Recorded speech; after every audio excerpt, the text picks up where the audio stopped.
So we have the tutorial material online, as you've probably already seen on the GitHub repository. If someone doesn't have it yet, but I think everyone is set, there's the link. And yeah, our contact information, maybe if you like to contact us afterwards, is also right here. And so for the setup, like Andreas just told me, I made it maybe a little bit too complicated with the forking. You can just download it or clone the GitHub repository. Probably you already have done this. And yeah, we decided to put the check environment script into the Jupyter notebook so that you can make sure that Jupyter runs okay. I hope no one had issues with opening a Jupyter notebook on your machine. If there's someone, please raise your hand, then maybe Andreas can help with that. And yeah, we have plenty of dependencies here. If everything is installed, you should see an OK. I hope you've done this beforehand. And yeah, we've split the tutorial into two, well, we had to split it into two parts because we need a lunch break, right? So we have a morning session till 12, and then we continue at 1:30 with the afternoon session. And as you can see, there are plenty of topics today. And I think these are maybe the most essential ones, and we hope to start smoothly with the morning session. And in the evening session or afternoon session, we are going a little bit more into depth in revisiting some topics and talking more about some details there. But I think that the morning session will give you a good introduction to the main topics.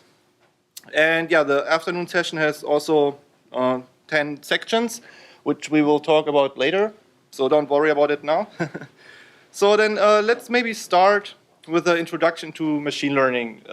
I'm not sure how many of you have done machine learning yet, and maybe some of you have already done machine learning in R and are just curious about learning how to do it in Python and Scikit-learn.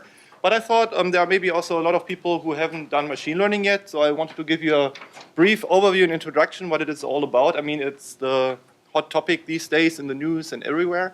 So what is machine learning? So machine learning is basically an approach to automate the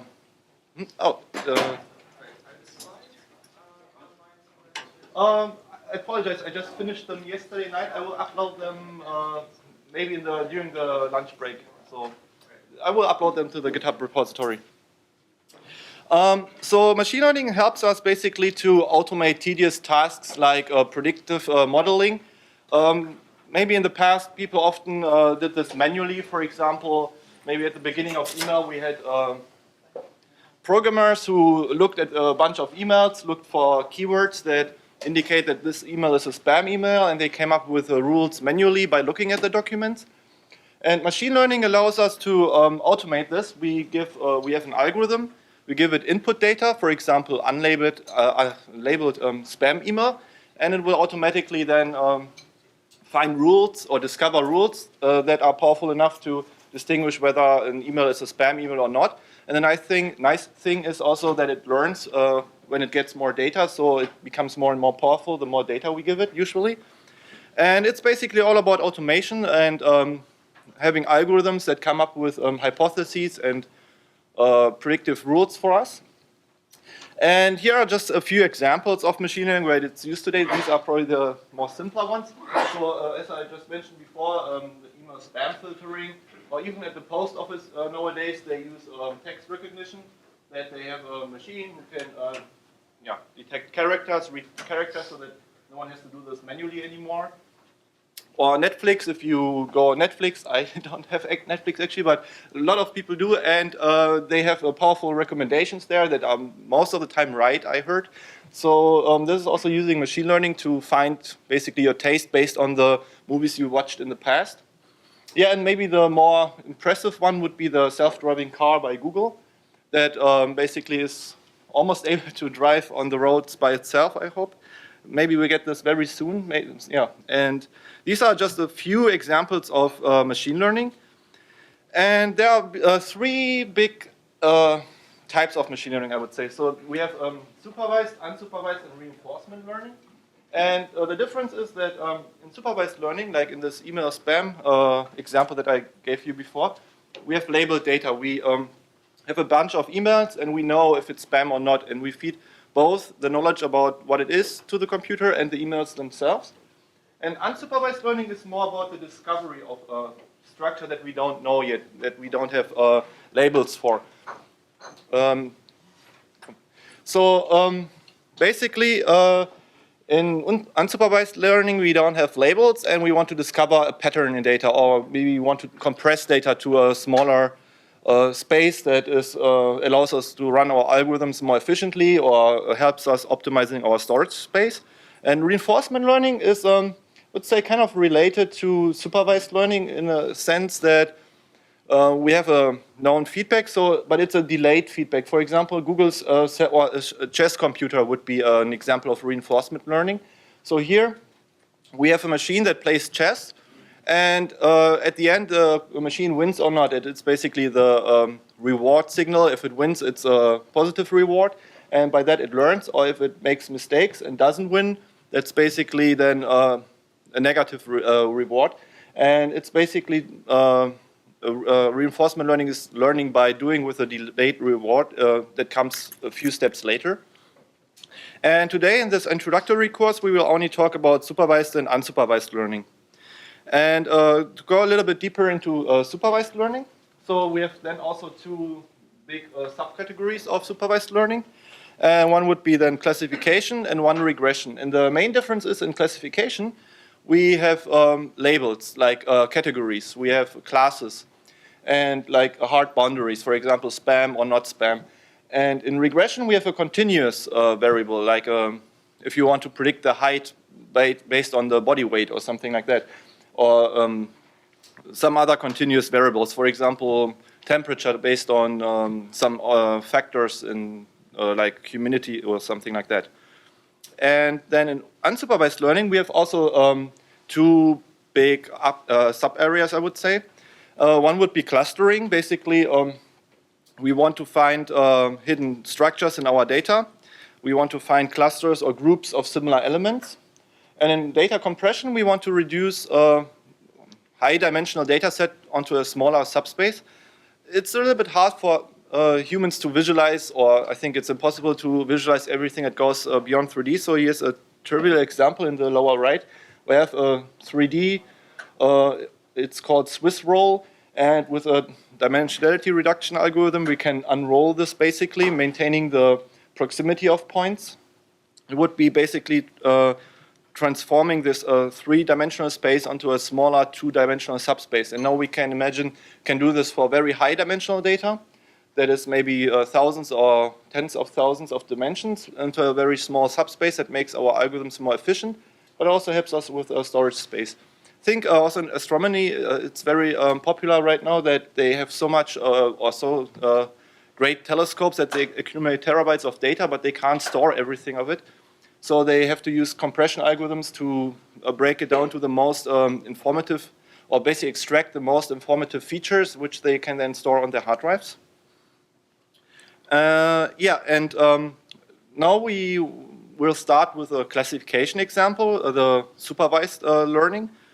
And for example, I told you about the email classification. One data set that we will use over and over again because it's a pretty simple, nice one, a classic one. It's the iris flower data set.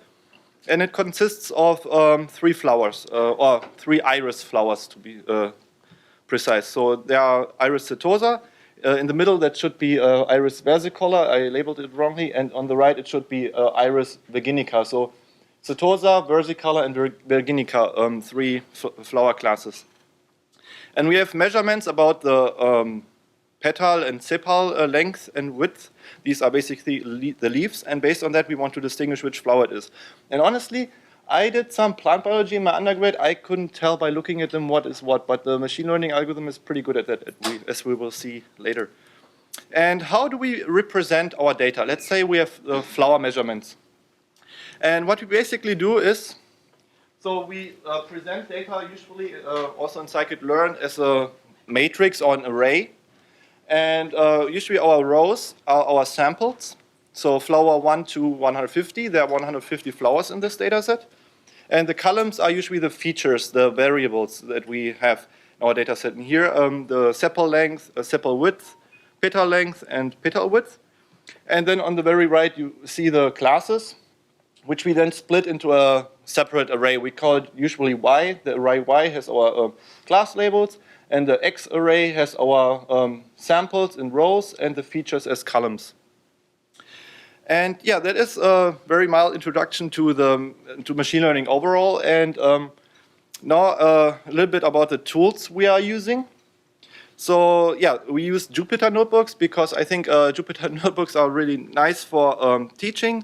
And it allows us to have images in there, code in there, and we can do plotting in there. I also use it a lot in my research as a kind of really like a notebook. Like I do I don't develop code in there, but I analyze data in there because I have everything in a nice format. So I hope everyone will appreciate it that we use Jupyter notebooks.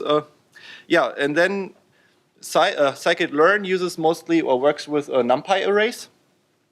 And one advantage of NumPy arrays over Python lists, for example, is that it's a way more efficient data structure with an underlying C. It's basically a C array. You can think of it as a C array.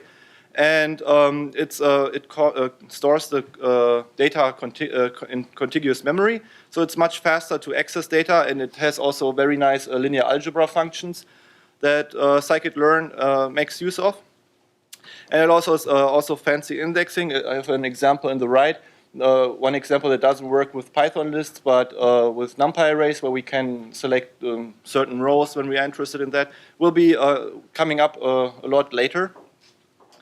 And yeah, also SciPy's sparse matrices are very useful for machine learning because often we have sparse matrices or vectors, which means that they consist mostly of zeros. And it would be a kind of a waste if we have a lot of zeros and we store all these zeros and can basically get rid of it. Here's just one example of a sparse matrix method. It's called a list of lists.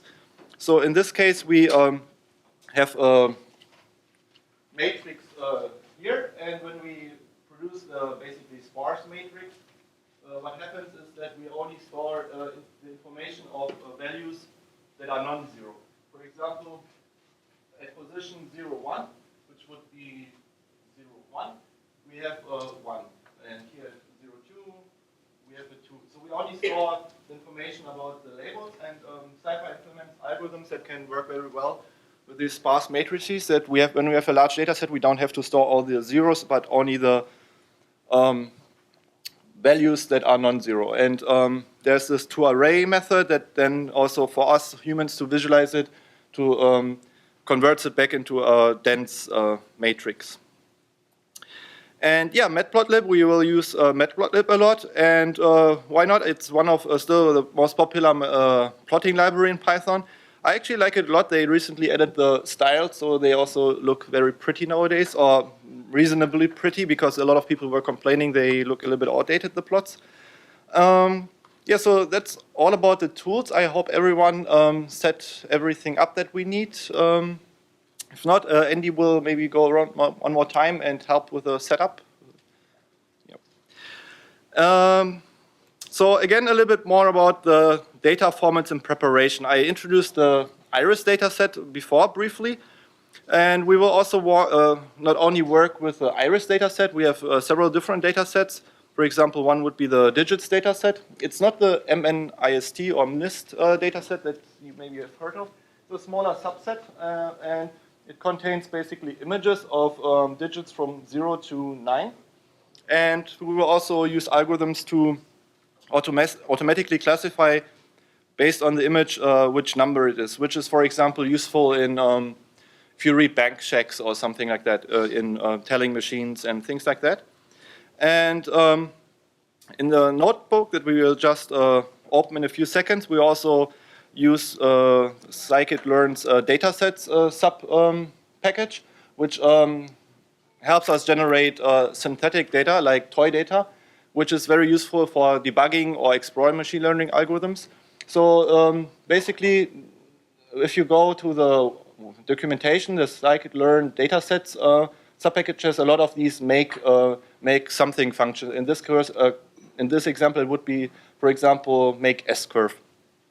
And we also use these data sets a lot because I think they are really nice to explain things because they are simple and we can visualize them. And yeah, so these are the first 3 sections. So I think we could switch to the notebooks now and to do actually some stuff. Any questions so far? No. Okay.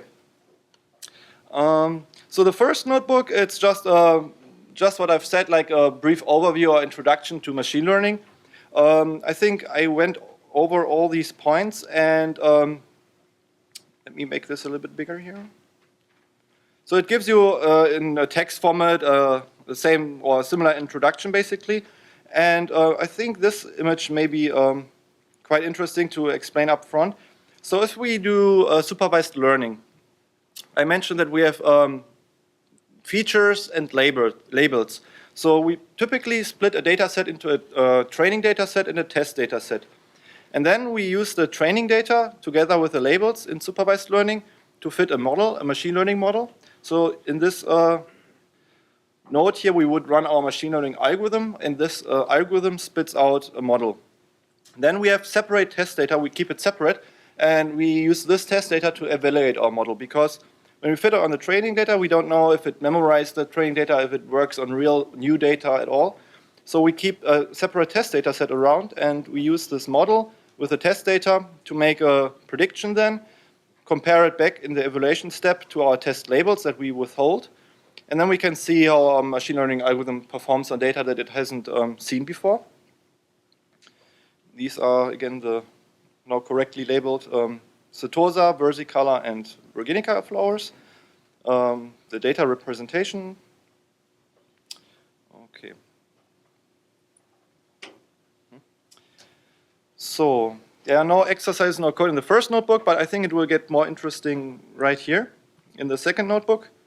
Again, the Jupyter notebooks, and a useful function in Jupyter notebooks is the Shift and Tab button. If you press this one, you will get a summary of the function parameters or method parameters, which is kind of useful. I think you will also use it a lot because there are a lot of parameters in Scikit-learn's machine learning models. So with one or two presses of, or a press of 2 buttons, you can bring up the documentation, or you can use the familiar question mark syntax to bring up the documentation. Then yeah, the NumPy arrays. So maybe we can start by executing some actual code here. What we also want to make sure is that we have reproducible results. So, Are there heuristics or any particular systematic analysis that you can do when splitting test and label data from the test data? the question was if Training and especially for really big data sets. so you are asking if there's some heuristic way to split a data set into a training and a test data set? Or even some logical way to look at it. If the data is big. So usually what you do, you want to have a representative training a data set. If you have a data set, imagine it has a certain population statistics, like a mean and a standard deviation for each feature, and you want to make the number of the proportions of class labels in this data set. And if you split it, you want to basically maintain the same class proportions in the training and test data set, and you want to maintain the also the population statistics approximately, or sample statistics. So And where the class distribution or even the classes themselves are not known, that's a little problematic. okay, so in supervised learning we know the class labels. In unsupervised learning we don't, which is then more challenging. Yeah, that's true. But if you have a very big data set, then it's the law of large numbers, right? So that you basically, if you have a very large data set, you should, if you randomly split it, get very similar subsets that are very similar to each other. And if you don't, I mean, we will talk later about stratification, where you basically maintain the class proportions at least. And there was one person in Spain, I think, a professor who developed a new algorithm for big data analysis, where they had a heuristic way to analyze data, which is not like random splitting, but I have to look it up again. We can maybe talk about it in the lunch break. This is just a recent paper about it. Oh, sorry. Yeah. Okay, so yeah, maybe we will revisit this topic later when we split our first data set. So here, one thing I wanted to mention is for reproducibility, I think it's some algorithms have a stochastic aspect to them, so they need basically a random seed, and it's always useful if you want to reproduce your results, also in research, to use a fixed random seed, because otherwise, if you run your algorithm, pick a random number somewhere, you will get different results on different computers. So with the NumPy has a random state class or object, and that we can initialize what we do here with a random seed, just 1, 2, 3, something like that. And then we can just draw random samples from this, from a uniform distribution using this random seed. So everyone should basically, if you execute it, get the very same numbers I get here. And we will use also this random seed always to make sure that everyone gets the same results in stochastic methods. And so a little bit more about NumPy. I'm not sure how many you've worked with NumPy so far. So it's, you can imagine our NumPy arrays that we are working here as lists of lists in Python, but they are a little bit more powerful. You can access like the fancy indexing, which we see in a second. So for example, if we use this syntax, we will access the first element in a matrix, 0 row, so it starts at index 0, the first element in the upper left corner. Here this will print the second row, and this one will also, this one will print the second column basically here. This means give us all rows if you have a colon here, and this one gives us then a second column. Okay. So this one is our first element in the matrix that we had here, basically. Second row would be basically this part, which is equivalent to this one. And our second column, this one, is basically this column. Okay. Yeah, and then a very basic linear algebra function, transposing a matrix, which basically will flip rows and columns. So you can basically imagine you take this one and like a sheet and flip it like this. Which is also useful often.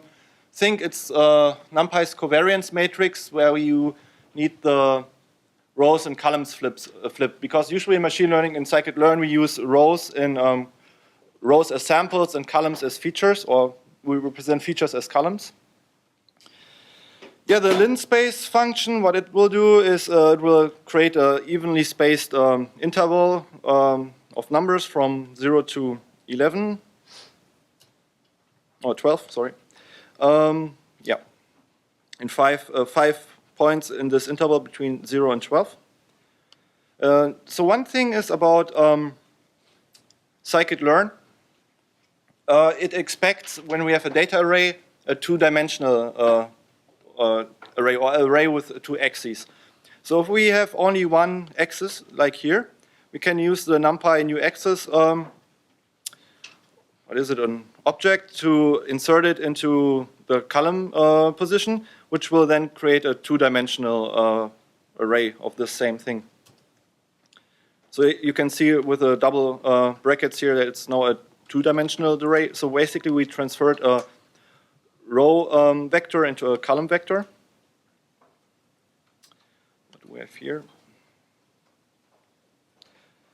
Yeah, and the reshape function, for example, if we have a reshape function, we have to provide the same dimensions. For example, before we had the dimensions 3 and 5 here, 3 and 5.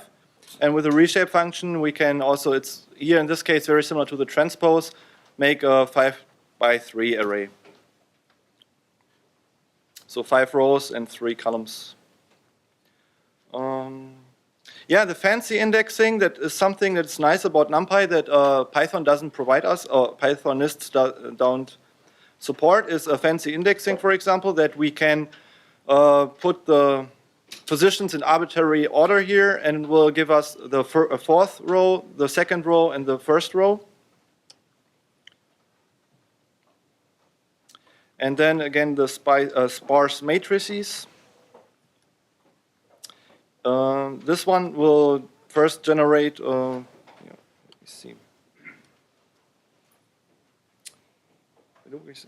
So it's first just an array. We get all the values that are smaller in the row, smaller than 0.7.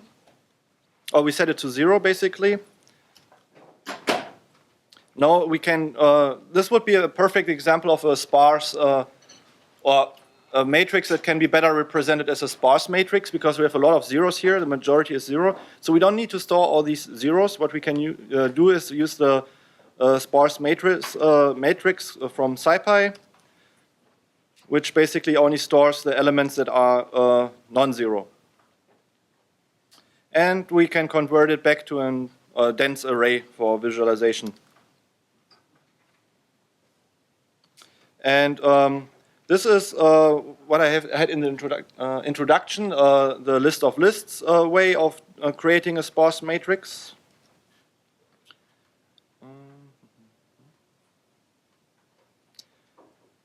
And we can basically also then convert it back into a dense matrix.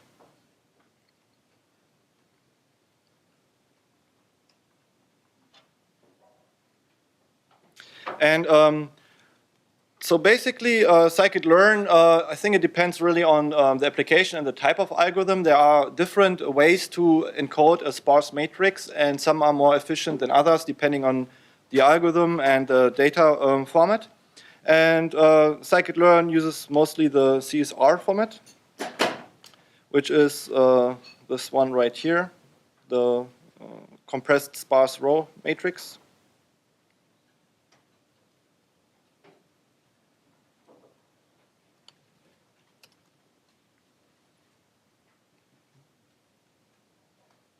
Here's a nice list of the different available formats of sparse matrices. If you want to use different ones, or look at maybe the documentation, how they are different.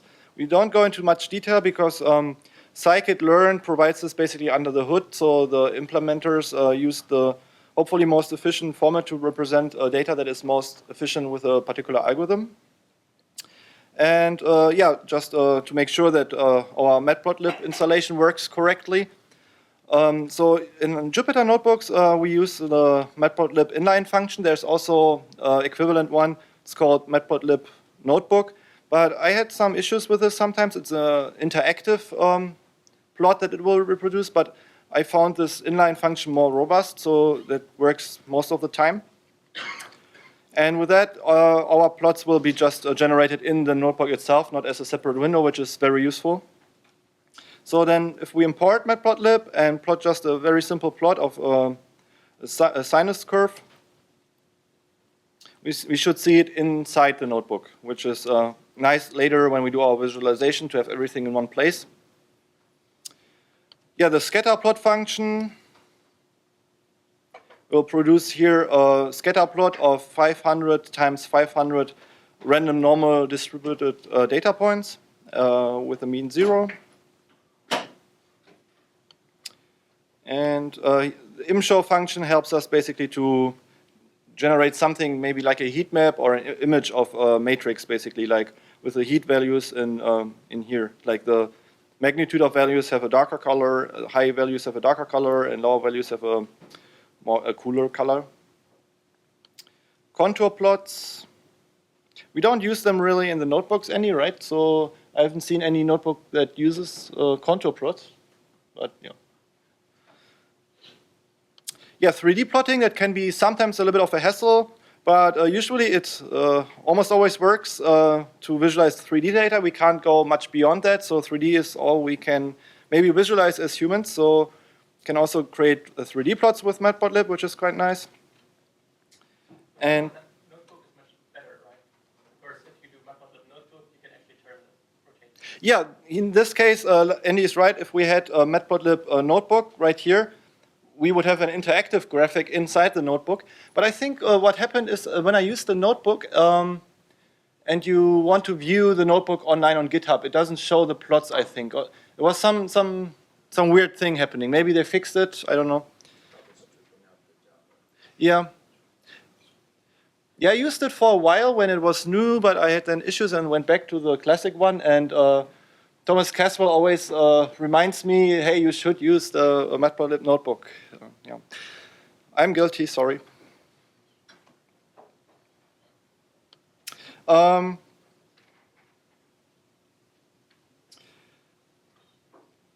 this will create another fancy plot, and just as a last example, and I think that should be it. I think we don't want to talk too much about matplotlib here. We will use it throughout the course. I hope everything executed okay. That was more like a test that everything in your environment is set up and running, and if not, maybe Andy can help you with that right now.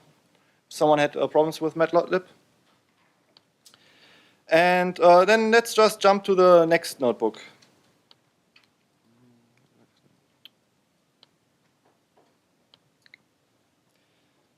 So here we want to have some code or examples on the representation and visualization of data. So as I mentioned before, in Scikit-learn, it will come up over and over again. The samples are the rows in our matrix, in our data set, and the columns of our matrix or array are the features. And this is actually the iris data set again, and we have a quick question here. So let's assume that we are interested in categorizing new observations. We want to predict whether unknown flowers are iris setosa, iris versicolor, and iris virginica flowers. And based on what we've discussed in the previous section, how would we construct such a data set? So just maybe this question, I've explained it before, is a little bit trivial, but the samples, what would the samples be, the number of rows? Maybe someone quickly can tell me, then we can jump to the next section. And if no one tells me it's a bad sign, I went to over stuff too quickly maybe. So the n samples would be basically the rows, the flowers 1 to 150. And the petal width and petal length, sepal width and sepal length, that would be our n features. Basically, you can think of what features does the flower have, basically, the flower measurements. Okay. And conveniently, Scikit-learn has some data sets, some smaller data sets inside the package that we can load via the, for example, load iris function will load the iris data set. Which we will do right now here. So we loaded the iris dataset into this iris object, and it's basically a dictionary. It's called a bunch object, but it's very similar to a dictionary with certain keys, which we can show here. It has a description that describes or gives you more information about the iris dataset, the feature names, which are the sepal length, width, and so forth. The target names, these are our class labels, what kind of flower it is, like iris setosa, iris versicolor, or iris virginica flower. Then the actual data itself, which is basically the matrix or array of flower samples and the different features. And the target names, the target is basically like the target names, but represented as integers. Because in Scikit-learn, we will not feed strings like iris versicolor or virginica to the algorithm. We will fit, or we use integers like 0, 1, and 2 for the different classes. And then let us basically print out some basic information about this data set that we just loaded. So we have 150 samples in here, which is, so basically it's a matrix of 150 flowers and 4 features, which is the data object here is a NumPy array, and with a shape function we get its shape, the rows and columns. And the number of features is 4, sepal width, length, petal length and width.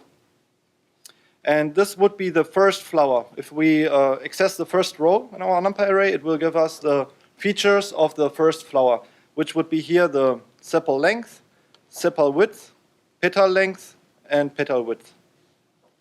That's how our first flower looks like also to the algorithm that later we feed it. Again, the overall shape, it's a 150 times 4 matrix. It's always important in Scikit-learn. This will be our X array, that it's a 2-dimensional array with rows and columns, 2 axes. And our target array, or feature labels, it's a 1-dimensional one. It's also important that we always have to make sure that we provide these dimensions to the Scikit-learn algorithms. Otherwise, it will complain, I think. And our class labels would look like this as integers. So 0 would be iris setosa. 1 would be iris versicolor. And 2 here would be iris virginica. And the spin count function gives us basically the proportion. It's like a histogram. It gives us the proportion of class labels in this iris target array. And as we can see here, it's a uniform distribution. Basically, we have 50 flowers of each class. It's a balanced data set. Later, we will also see there are unbalanced data sets, which is very common in real world. That, for example, if you do the spam classification, you have maybe millions of non-spam email, but only 100,000 spam emails or something like that. And it's easier first to work with the uniform data sets. Later we will learn also how to deal with these class imbalances. Okay. Yeah, and the target names, if you forget what these numbers mean, basically the 0, 1, and 2, can print out the target names, which are basically the setosa, versicolor, and virginica. So then let us plot the iris data set to see how it looks like in a histogram. So this would be the first, it's the third feature, a fourth feature, the petal width of our iris flowers. We have 3 different flowers. And we can see, for example, we have a lot of setosa flowers that are 0.25 centimeters in petal width.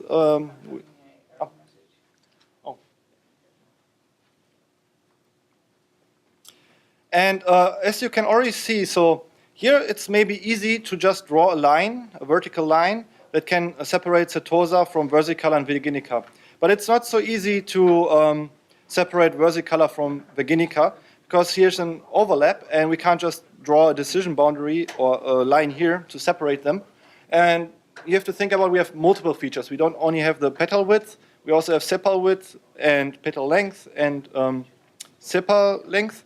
And we can also use, our machine learning algorithm will also make use of these different features and see if there's, or the combination of features helps us to distinguish between these flowers. Now in a scatter plot, here we will just, have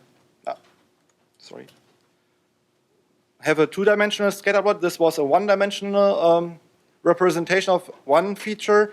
In a 2-dimensional scatter plot, we can at least show 2 features. And again, we see that setosa is nicely separated from the other 2. Here it's a little bit more challenging. But as you can see, for example, it would be, I think, easier to separate these flowers based on the 2 features. We can maybe not draw a straight line. We can do maybe a curvy line here and capture or separate the green ones to some extent from the red ones. Here, these 3 points may be a little bit more of a challenge, but yeah, that's how machine learning is. Data is a little bit noisy, and it will do the best to optimize a certain accuracy of prediction, as we see later. Yeah, then let's maybe do the quick exercise here. So we have a x and y index right here, set to 3 and 0, and these would be our features. So feature 3 is the petal width, and feature 0 is the sepal length. And you can maybe just go ahead, change these, and take a look at the scatter plots, how they look like. We're spending 1 or 2 minutes to kind of explore this data set, because I think it's very useful in machine learning to also get a rough feeling for how our data set looks like, because it helps us to at least get an initial idea, is it even possible to separate something out here, classify something? Because if they're completely overlapping, it's basically pointless. So, but I always do like a basic data visualization up front to get a feeling for what I'm working with. Is it clear to everybody what this plot shows? If anyone has any questions what this plot shows, please ask now. Clear to it? Okay, so we showed here 2 dimensions. Problem is really we can maybe go to 3D, but 3D is also just capturing 3 dimensions. We have 4, so there's always a trade-off. We can't visualize everything, and it will come up more and more in machine learning that we have high-dimensional data sets. But let us at least show maybe the sepal width and the petal length, how these 2 look like. So here, again, setosa is nicely separated from the other 2, but they are harder to separate from each other. But as we can see here, for example, there's less of an overlap than before in the other 2 feature dimensions. Maybe one more. Let's do maybe 2 and 3. Ah, yeah, this one is also a nice one. Here you can again see that setosa and versicolor are pretty well separated and things like that. And I think 0 and 1 is more interesting. So if we would only have feature 0 and 1, for example, we can still tell setosa maybe easily apart from versicolor virginica, but these 2 are almost, not completely, but very mixed on this feature dimensions. On these feature dimensions, it would be kind of a challenge to build a classifier that can really tell the 2 flower classes apart.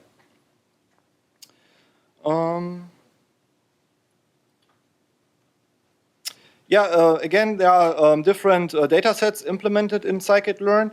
The load functions that we used before, these load data that is already inside Scikit-learn in the package. So if you install Scikit-learn, it's already included. But there are also bigger data sets where you really need to download them. But Scikit-learn also provides a fetch function which basically preprocesses the data that is available somewhere online and loads this into your environment. Because the reason is because if we would put, or if Scikit-learn people would put everything into the package, it's really tedious to download it, or it's pretty large, and not everyone needs these data sets. And then the generated data sets with the make functions, which will create synthetic data sets, which is useful for benchmarking too. And here we can, for example, we will see it later, add a random noise to it, so it's not always the same. We can generate kind of new data based with a basic shape. Okay. So we import the data set sub-package from Scikit-learn now, and we use. Okay. So and this, if we use the fetch function, it will download the data sets to a specified folder in our on our computer, and with this get data home, it will basically show us where our data sets are stored in case we want to delete them later. So in this case, it would be in my home directory, in the Scikit-learn data directory. So it's sometimes useful if you're running out of space or something to at least know where things are.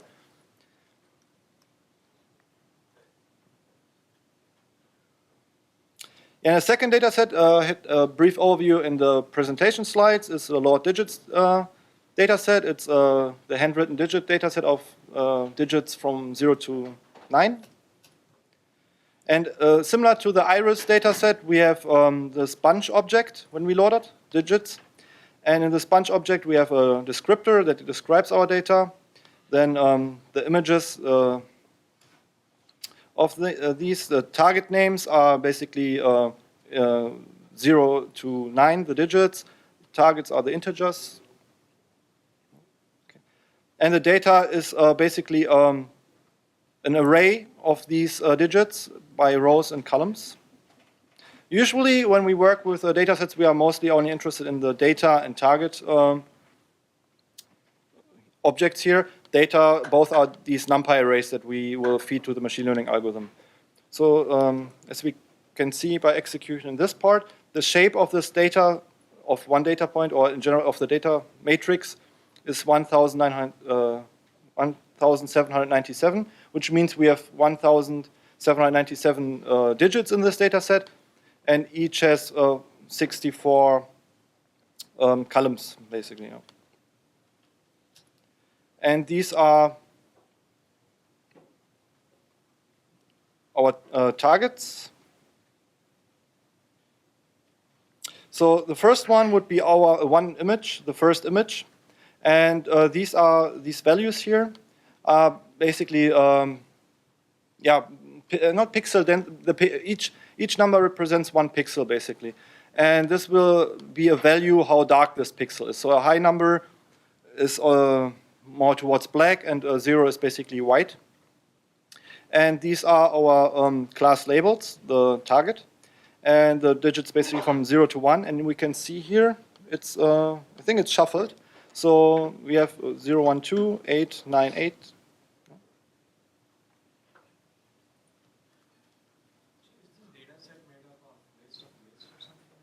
Yeah, so it's basically a NumPy array, but you can think of it as a list of lists. Although NumPy arrays, they are more efficient than Python lists because of the contiguous C memory storage, and it allows us or it provides us with some extra convenience, like the basic linear algebra functions. But conceptually, you can think of it as a list of lists.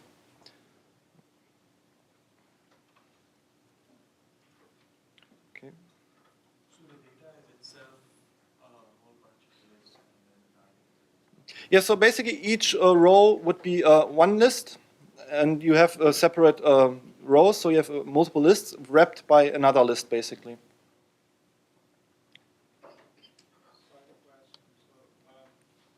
At what data size do you feel the difference between list of lists and NumPy? For example, how many rows?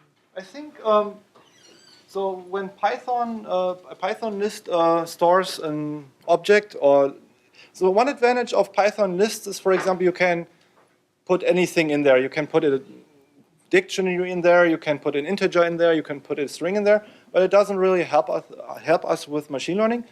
NumPy arrays have usually one type. It's either integer type, a float type, or I think also object type. But we usually work only with integer and float arrays, and this helps basically with efficiency, because if you have a contiguous array, if you only have one type, you know how many bits one type takes up, so it allows for the more efficient C implementation, which is then, I think, more storage efficient. Because Python, when you have put something in a list, it stores a pointer to another object and then another pointer. It's basically a little more complex, a Python list. And another advantage of these NumPy arrays is that we have basically the linear algebra functions, and we can, for example, multiply matrices very efficiently, because it makes also use of this vectorization. There's BLAS, a basic linear algebra unit, on each computer, which makes these operations also more efficient. And you can't really do this with Python lists, basically. You can do this, you can write functions for that, but it would be very slow. The answer is just don't do it. Okay.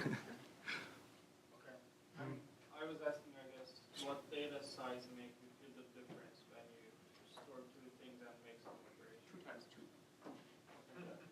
It depends on how often you do the operation, right? Okay, yeah. Okay. And so our images, basically, they have the data, it has 64 columns. And you can think of it, if you can think of each image as a grid or as a matrix, where you have rows and columns again. And for Scikit-learn, we only want, basically, we don't want to have a 3D array, because here, this one would be an array of 1,700 images, and each image has rows and columns. Or we can just unroll it, basically. We can have, instead of 8 times 8 images, we can have just the 64 features in one linear, linear set. So when we work with Scikit-learn, we usually have rows and columns, not 3 dimensions, not like 3D tensors or something like that.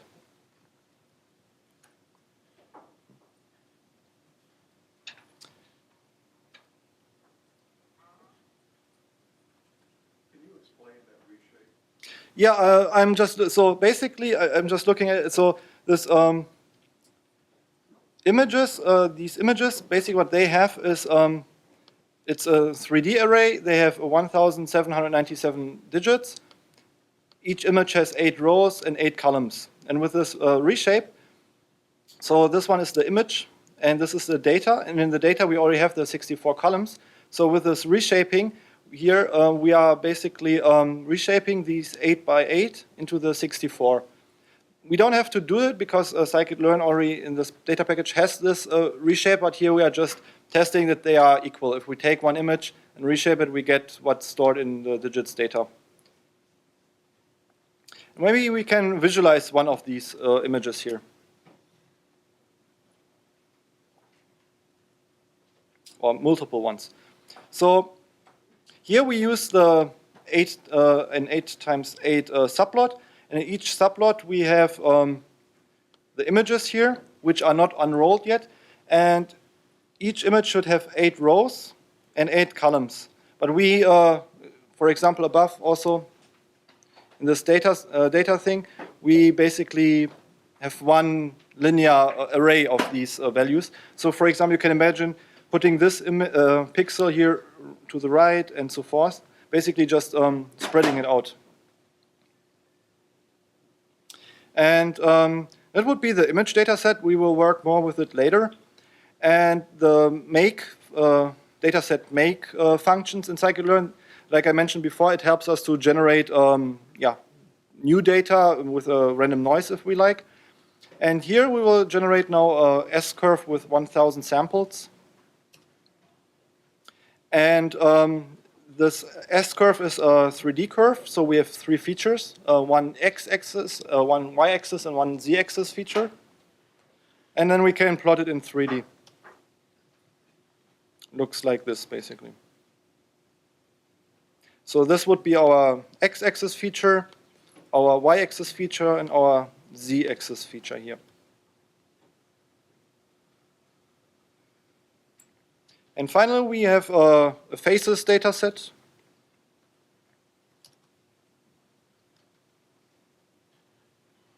And it is an exercise, so maybe I will give you a couple of minutes to go through this exercise and fetch and visualize this data set.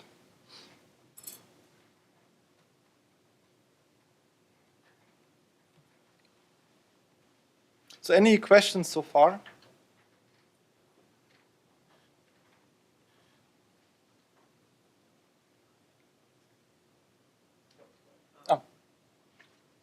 Does all of Scikit-learn work with sparse matrices? In other words, you reduce the amount of memory usage by 99%? Can you go through an entire machine learning process without expanding it to? So the question was if all Scikit-learn algorithms use sparse matrices.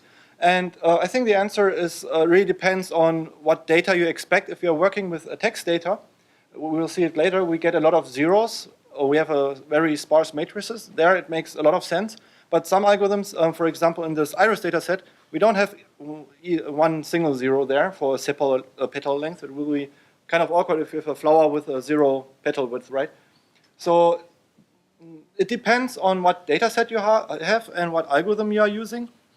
And but I think most of Scikit-learn algorithms, the machine learning algorithms, now support dense or sparse matrices. Can remember, I think 1 or 2 years ago, the random forest didn't support it, and you had to do the 2 array manually before you feed it to a random forest. But I think all of them now, and is it right, support sparse matrix inputs? There may be some exceptions. Maybe some of the cluster algorithms don't. But like you can definitely show classification. For example, for text data, it's impossible to make it dense, but you can definitely run a pipeline on text data without ever making it dense. But for example, for this iris data set, it wouldn't give us any advantage to use a sparse matrix. So it really depends on what data we have. And later we will have an example where it's really useful to have sparse matrices. Haven't worked with it for some time, but that is interesting. We will take a look at it maybe at a second. So we have, maybe we shall could continue here and take a look at the image of the faces.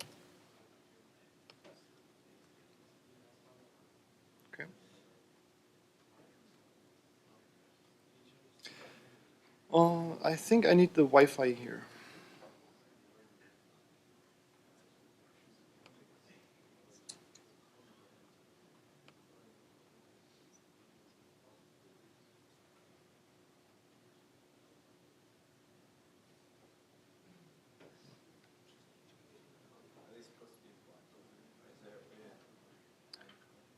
Yeah, we will get to it in 1 second. Does anyone have the... Okay, no password, okay. Okay, thank you.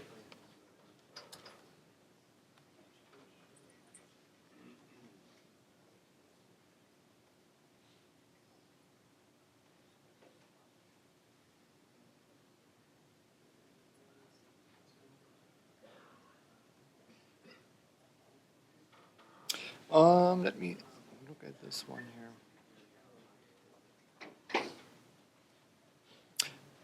So I think, for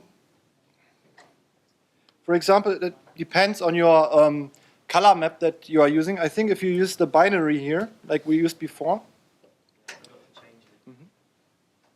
then it looks flipped. So it's basically, on matplotlib, they have these color maps.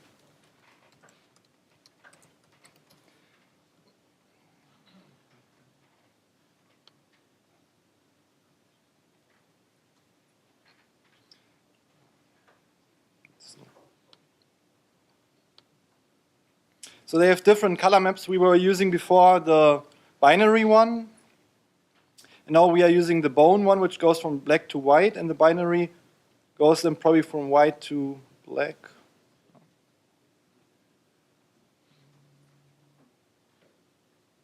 Don't see it here. Up, okay.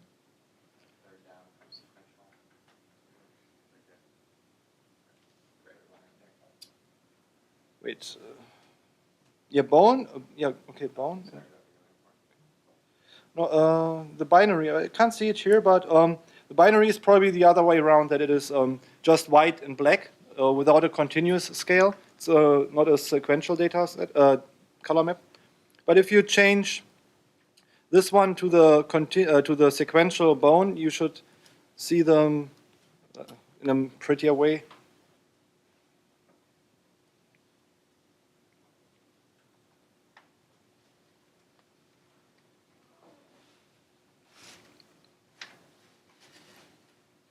Okay, so that was basically just a warm-up about the representation of data, and we will hopefully this is a good like foundation for later when we work with maybe different data sets and NumPy arrays. So let me quickly go back to the presentation slides and introduce the next topic Andy will be walking you through. So in the next section, we will talk about splitting a data set into training and test data. And usually, so when we have a data set, what we want, our ultimate goal is to build a powerful classifier, or a best performing classifier, as best as possible, or as good as possible.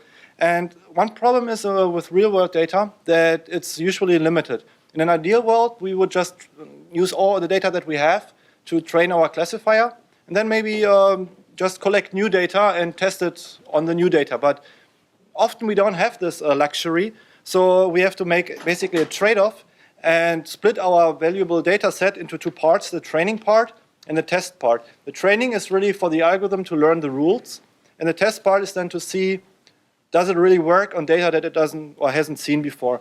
And it really depends how you split it. The proportions really depends on how big your data is. But typically it's something like 75% to 25%, so 75% training data, 25% test data, or 2/3 training data and 1/3 test data.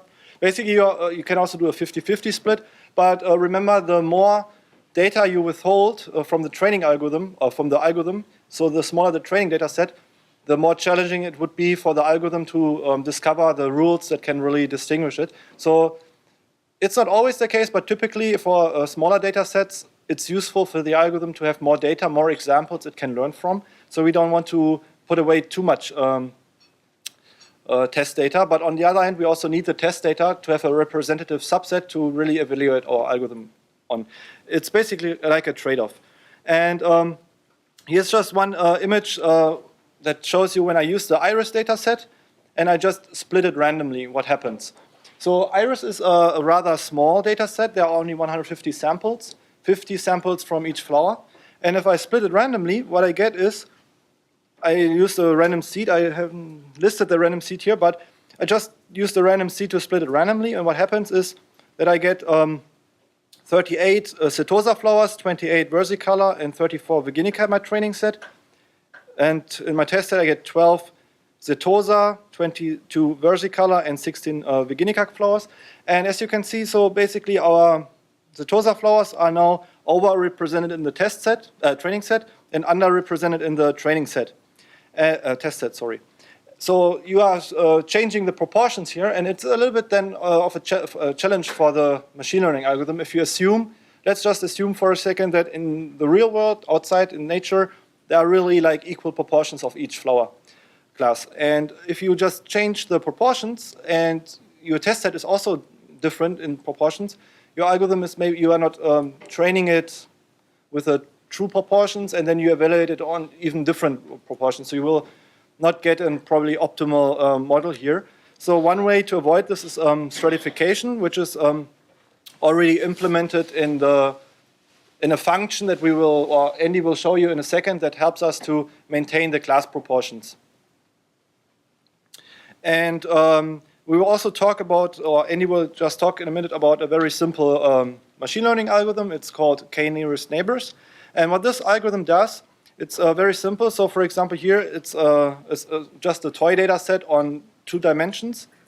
And each symbol represents a class.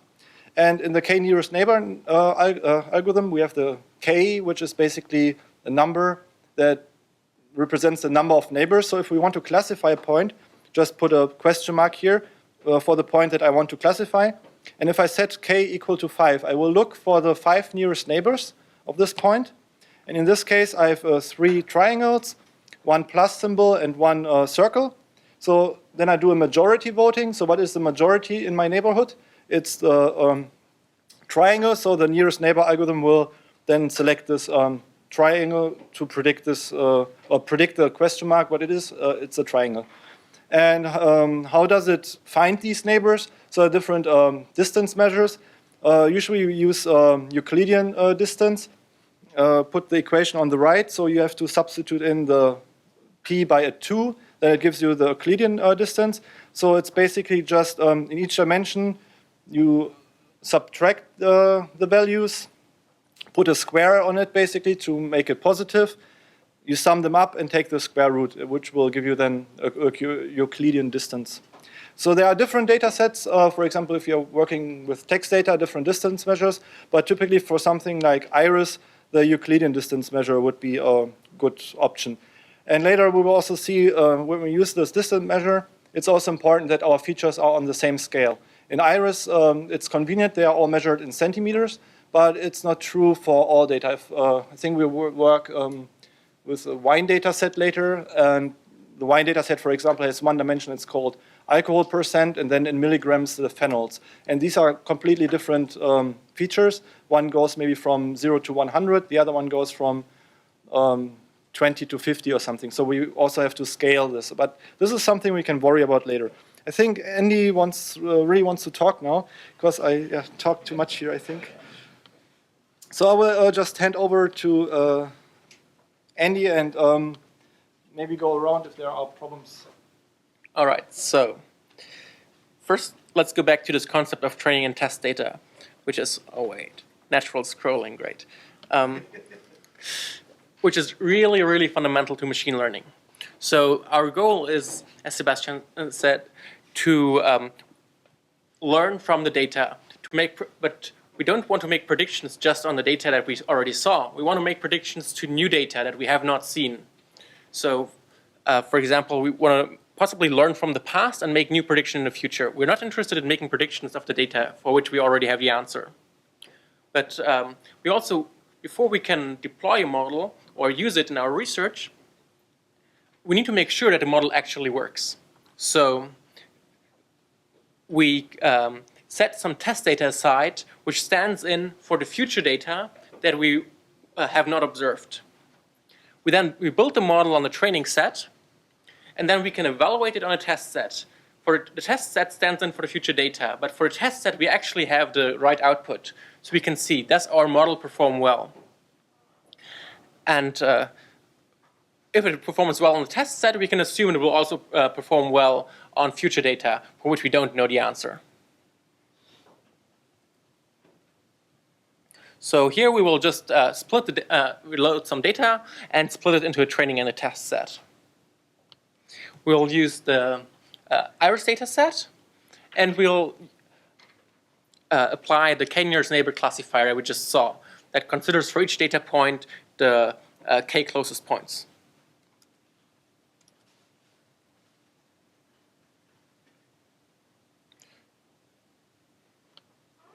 So yeah, so the output we had for the iris data set were all these 0, 1, and 2. One thing that's important to note here is these are ordered. That's something to keep in mind. We probably don't want the data set ordered, because if we split it at some point, we'll have very bad class imbalances.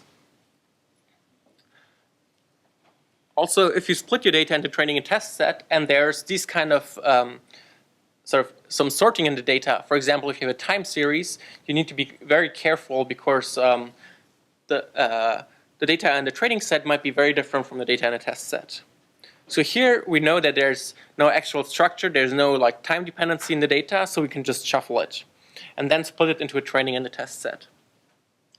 We use the function train test split, which we feed the data x, which is the feature matrix, y, which is the target outputs, and we tell it how much data we want to use for training. So here we say 50% for training. The default is, I think, 75% for training, which is usually a good default. This is a random process, and so we set a random state here so that my results will be exactly the same as yours. And now you can see here, these are the training labels and the test labels. And actually, we didn't stratify here. So we'll actually, and so even though we shuffled, there might be some imbalance.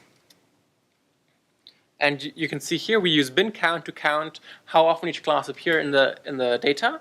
In the whole data, that's 1/3 of the data belongs to each class. In the training set, there's most of the second class, and in the test set, there's most of the third class. But yeah, to get this balanced, we can use the stratify option of train test split, which will, so stratify equal y means we want equal proportion of each value of y in the training and the test set. And so now 1/3 of the training data belongs to each label, and 1/3 of the test data belongs to each label. So now this function just splits it, randomizes the data. Yes, just shuffles the data and splits it according to the proportions you give it. Why stratify is not default? Sorry? Why stratify is not default?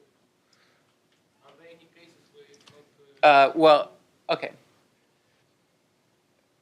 Because of the interface of train test split, it doesn't know what the y is. Also, stratify doesn't really make sense for regression. All right, so now we have split our data, and now we can actually build our first machine learning model. We'll talk about more about building machine learning models in the next notebook. But we already can see the interface here. So the classifier is an instance of this object k-nearest neighbor. Let me scroll up for a second. Why is it so far away? So all models in Scikit-learn are implemented in Python classes, and to use any of the models, we instantiate the class. So here, classifier is an instance of k-neighbors classifier. If you're interested to see what is the k, how many neighbors did it look at, by default, you can look at the doc string and you see a number of neighbors is equal to 5. If you don't know how to get up the doc string, press Shift and Tab. All right, so we have this instance of the k-neighbors classifier. And we can build the model by calling the fit method. The fit method is like the most central method in scikit-learn. And each model has a fit method. The fit method gets the training data, which is the feature representation of the training data, plus the desired output, train y. We can then make prediction using this model using the predict method. The predict method only gets the test data. It doesn't get any labels. And it makes a prediction what the output should be according to the model.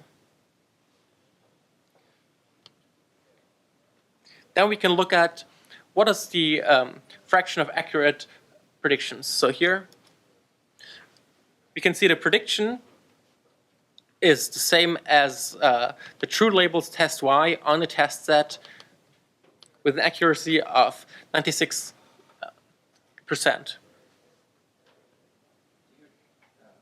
If it was perfect, would that indicate some overfitting or? Well, this is the test data. I know, but If it was perfect, I would be suspicious, but it would be sweet. So we would have solved the problem. So the thing, yeah. So I would make sure. So if you're really perfect, that usually means you made a mistake. I wouldn't say the model is bad or there's overfitting or something like that. It probably means you put the label in the data, or like one of the features is the label. It's something that actually happens a lot in practice, and it happens in Kaggle competitions. And so if it's actually, some problems are actually easy and you can solve them, I would just check again 10 times that you did everything right. But, okay. Let's see if I can use a Mac. I can use a Mac. So we can also use, it's actually, because you usually want to assess the accuracy, there's sorry, I think we'll do that in a second. Okay, so we can also visualize the correct and the failed predictions. So here we extract the predictions that are correctly classified. These are just the indices in the test data set, and the ones that are incorrectly classified. You can see that there's only 3 incorrectly classified. So in a real world data set, I would say like this is basically perfect, but the data set is very small. So it's very important to get each data point correct here to get high accuracy. If in an application you only had that little data, I would be very worried. So here we'll do again a scatter plot, a 2-dimensional scatter plot, and visualize the 3 classes. And here in red, you see the 3 points that have been misclassified. And you might see why they're misclassified.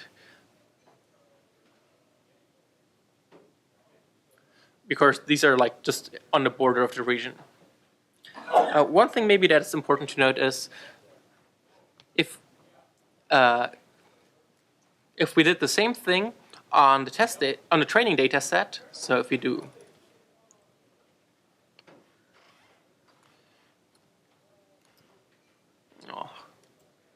and not use a Mac.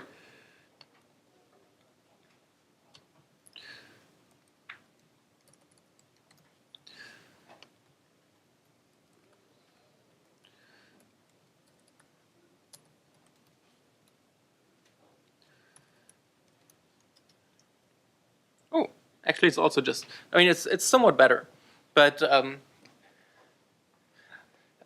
the thing is, the accuracy on the training data set does not capture how it will work on future data at all. This is the data that was used to build the model.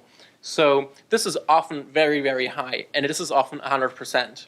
And that doesn't mean that your model works well in practice. You really need to use the evaluation on a test data set to make sure that the model works well. And as Sebastian said, there's a trade-off. So you want to build your model on as much data as possible. The more data you use, the better your model will be.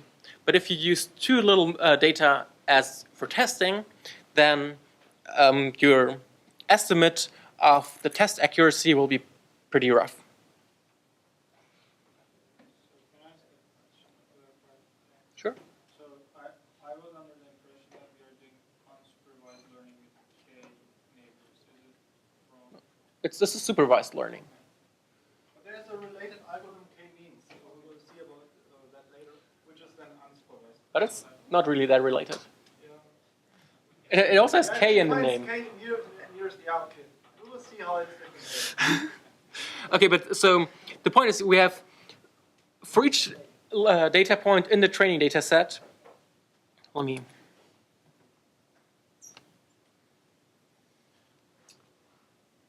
how can I view this?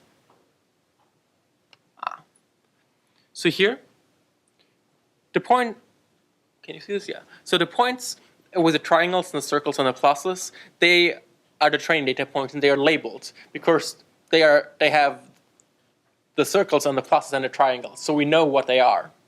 And then for a new data point from the test set, which is the question mark, we want to assign a label based on the labels in the training set. Okay?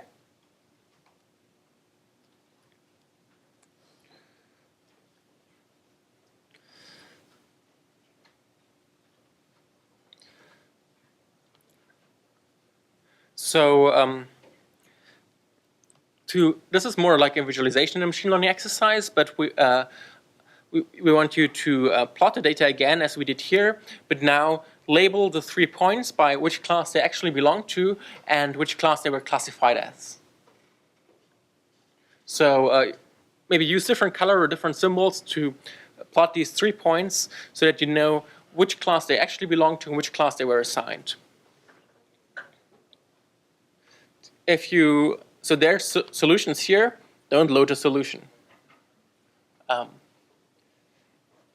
If you're not very familiar with matplotlib, it might be a bit tricky, but give it a try, and we'll try to give you like 5 or 10 minutes to play with the data. And then after that is we'll go into more detail into the actual supervised learning.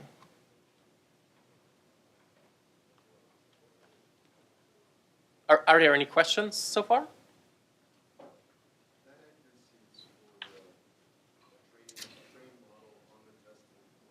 Yes.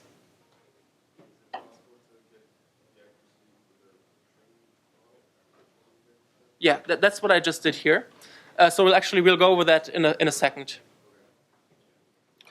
All right, maybe let's go on. So how exactly the solution is implemented is not so important. It's more like what comes out of it. So here we listed for the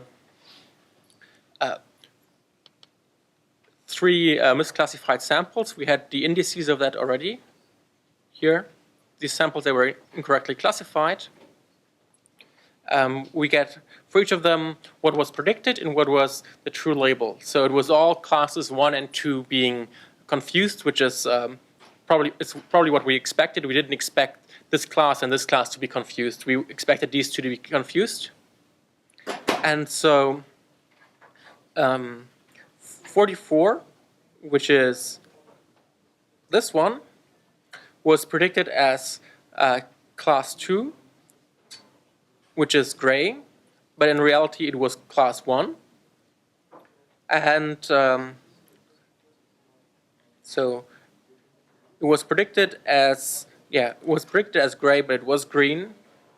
The same for 49, which is here, was predicted as gray, but was green. And the 60 was predicted as green, but was gray. And we can see why these mistakes were made, right? At least, so this is not the full data set. We only have a 2-dimensional view of this 4-dimensional data set. But looking at these 2 dimensions, these predictions kind of make intuitive sense. So, okay, so let's go into the supervised learning. Or does anyone have questions about this? Anyone? Okay, so let's go into a bit more depth into the supervised learning.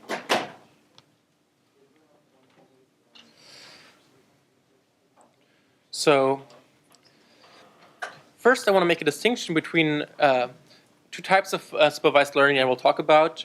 So one is classification, where you want to distinguish different kinds of things, like different kinds of flowers, or spam versus non-spam, or pedestrian versus road, maybe, where you have a categorical outcome or a discrete outcome.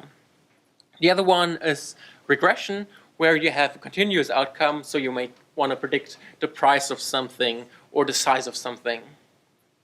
And so we're first going to talk about classification, and then the next notebook, we want to talk about regression. So we're very limited by our screens being two-dimensional. Most real-world data sets are more than 2 dimensions, and we'll use real-world data sets that are high-dimensional. But for explaining the algorithms and explaining the methods, we'll often use 2-dimensional toy data sets so we can plot them. So we'll do some plots on these 2-dimensional data sets that you can't actually do on real data, unfortunately. So my favorite data set is the blobs data set, which has 100 samples and 2 features, and it has 2 classes. So y contains either 0 or 1. And because it's 2-dimensional, we can plot the whole data set as a scatter plot in 2D. So here you see 2 classes, blue and red. And this is the whole data set. In Iris, when we did this, there was only a partial view. Here, there's only 2 features. This is everything. And so this is sort of a nice toy data set to work with. So from now on, we'll usually use 75% of the data as training data and 25% as test data. And we already saw how to do this.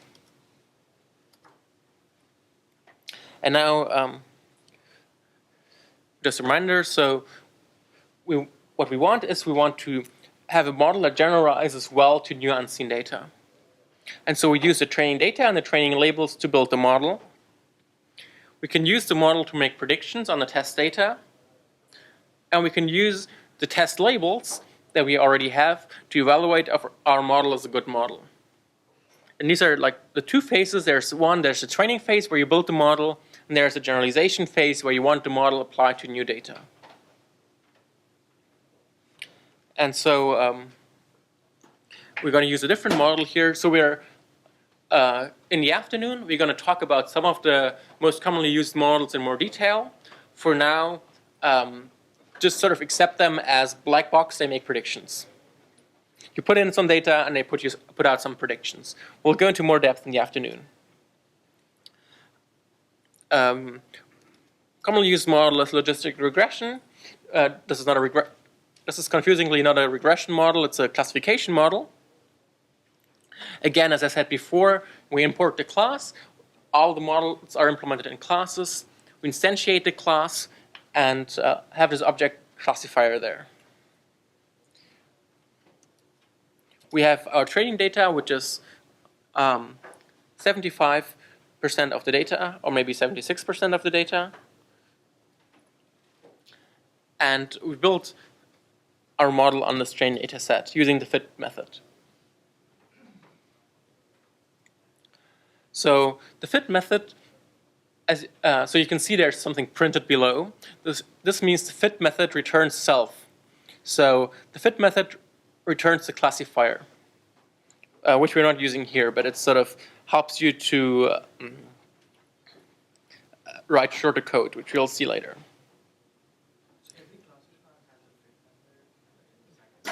Sorry? Yeah. Yes, every classifier has a fit method. Also, each regressor has a fit method. Actually, everything in Scikit-learn has a fit method. All models. This is like the so if you're going to do later, we're going to do unsupervised learning, then the fit method will only get data, and supervised learning, the fit method gets the data and the target outputs. So for classification, the data and the labels. And all the models have always exactly the same interface. They have fit and predict.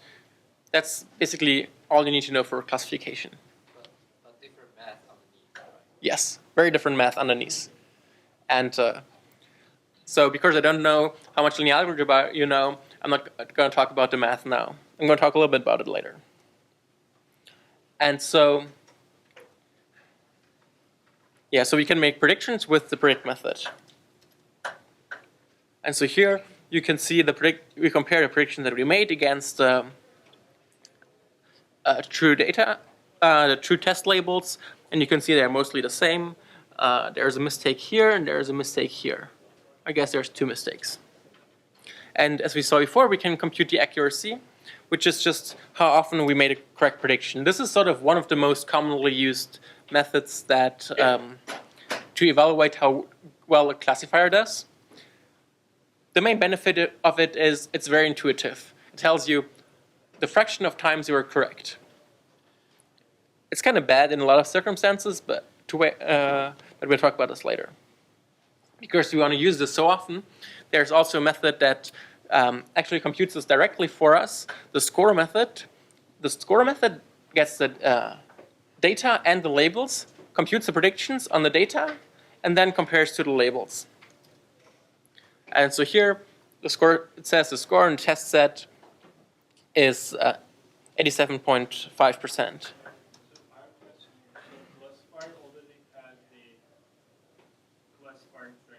Yes. So we built the classifier on the training data set. Now, so that built the model. Now we want to know, is this a good model? And so we use new data that it hasn't seen before, but that we know the ground truth for, that we know what the right output is. So we give it this new data, and we give it the known output, and then we see, does it perform well on this new data? And maybe we think 87% is good enough, and we can use this model for whatever task we want. So yeah, as I said before, it's also, it's often also very helpful to see how well your model performs on a training set. You can do this just by giving a score method a training set and the training labels. So this is usually much higher than how well it generalizes. But we'll talk in a little bit about why it's useful to look at these 2 numbers. But if you want to know how good is my model, always look at the score and test set. Quick question. Does it simply give you an error if you haven't done a fit yet? Yes. Do a score? And then if you do subsequent fits, does it simply replace the previous model with? Yes. So if you call fit again on a model, it completely forgets everything it ever knew and builds a completely new model. So if it's data with different number of samples, different number of features, doesn't matter, fit always completely replaces the model. If you want to incrementally build a model, there's ways to do that. And if we have a lot of time, we're going to get to that in the afternoon.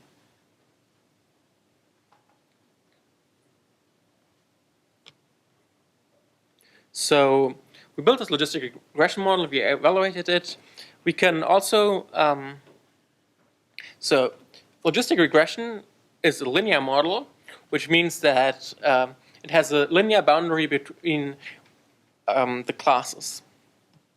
And yeah, in the afternoon we'll look at the formula, but for now, just see, we can draw the decision it learned as a line in this 2-dimensional space. So everything above the line, it classified as blue. Everything below the line, it classified as red.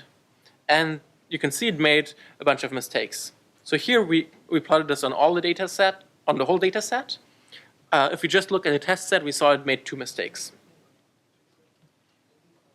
In general, it looks kind of okay. It's not entirely right, but it looks kind of okay. So you can also look at what the model actually learned, sort of the underlying math or linear algebra that it learned. All the things that are learned from the training data set are stored in the model. So this classifier object has these as attributes. You can identify attributes that are learned from the model by the trailing underscore. So everything that has a trailing underscore is something that was learned from the data. For logistic regression, we have this coef and this intercept. These you will have for all the linear models. And this is just, if you remember your high school math, or I think most of you, I guess, have some math background, this is just the equation for this line. So, Excuse me, on that chart, are you plotting all of the data? Yeah. That's all the data? That's all the data. Train and test? Train and test, yeah. Yeah. Are these attributes different for the different kinds of classifiers? Yes. So as I said, all the linear models have these 2 attributes. So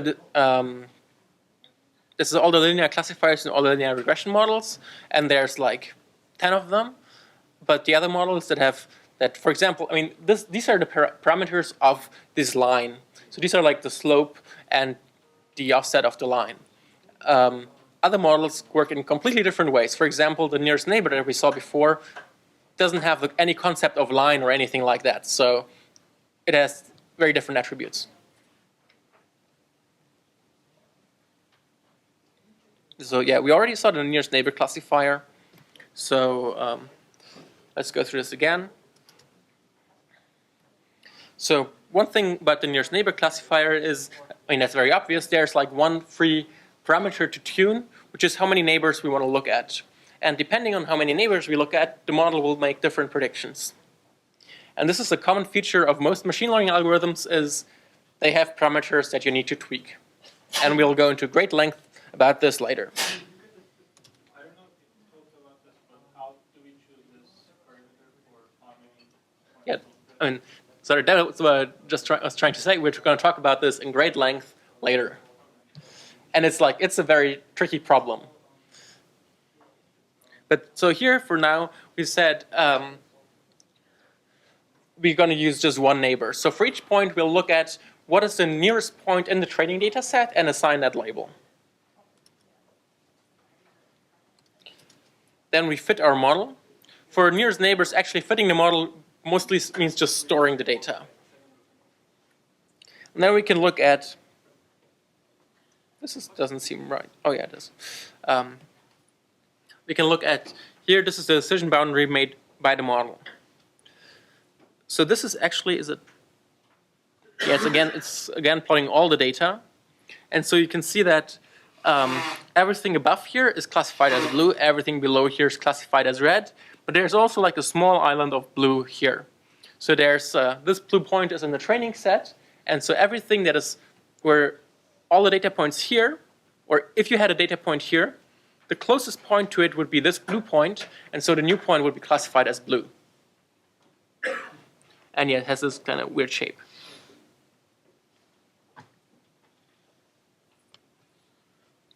And again, we can look at the accuracy here. This model, as you might expect, is much more accurate because it fits the data much better. Yeah? Is there a single separator line, or is there another line around the blue? There's another line around the blue. So actually, I should have colored the background. I don't know why I didn't do that. Sorry, this is not the most up-to-date material. Yeah, so there's a blue region around the blue thing. Okay. And there could be arbitrary many regions. Okay, so there could be multiple regions. Yeah. And I mean, you want this ability, and sort of, this means this nearest neighbor classifier is, in a way, much more flexible than just having this one line. However, that's sort of, in 2 dimensions, it looks nice. If you have 100 dimensions, lines can do a lot of things, or hyperplanes. So in higher dimensional spaces, linear models are actually very, very powerful. And this gets tricky in higher dimensions. But in 2 dimensions, it looks very nice. All right.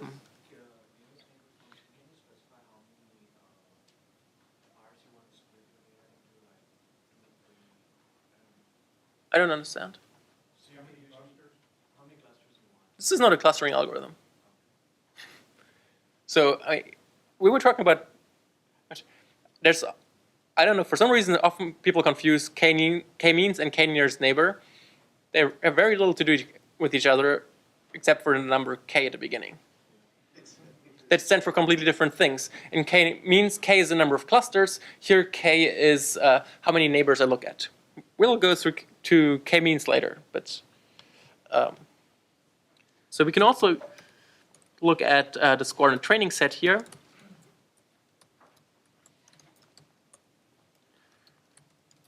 And it will be unsurprisingly, or sort of unsurprisingly, perfect, because now each point in the training set is itself's nearest neighbor, and so we'll classify everything perfectly, which is pretty vacuous statement. So this will always be true if you use one neighbor. It will always be perfect, no matter if you learned anything about the data at all. So now we're going to do this exercise. It's probably going to be like 10 minutes, and then after that we're going to do a 15-minute break, I think. And so the exercise is apply the nearest neighbor classifier to the iris data set that we had before. So you can use the load iris function to get the iris data set back. Then play with different values of the n neighbors. So split the data set into a training and a test set, obviously.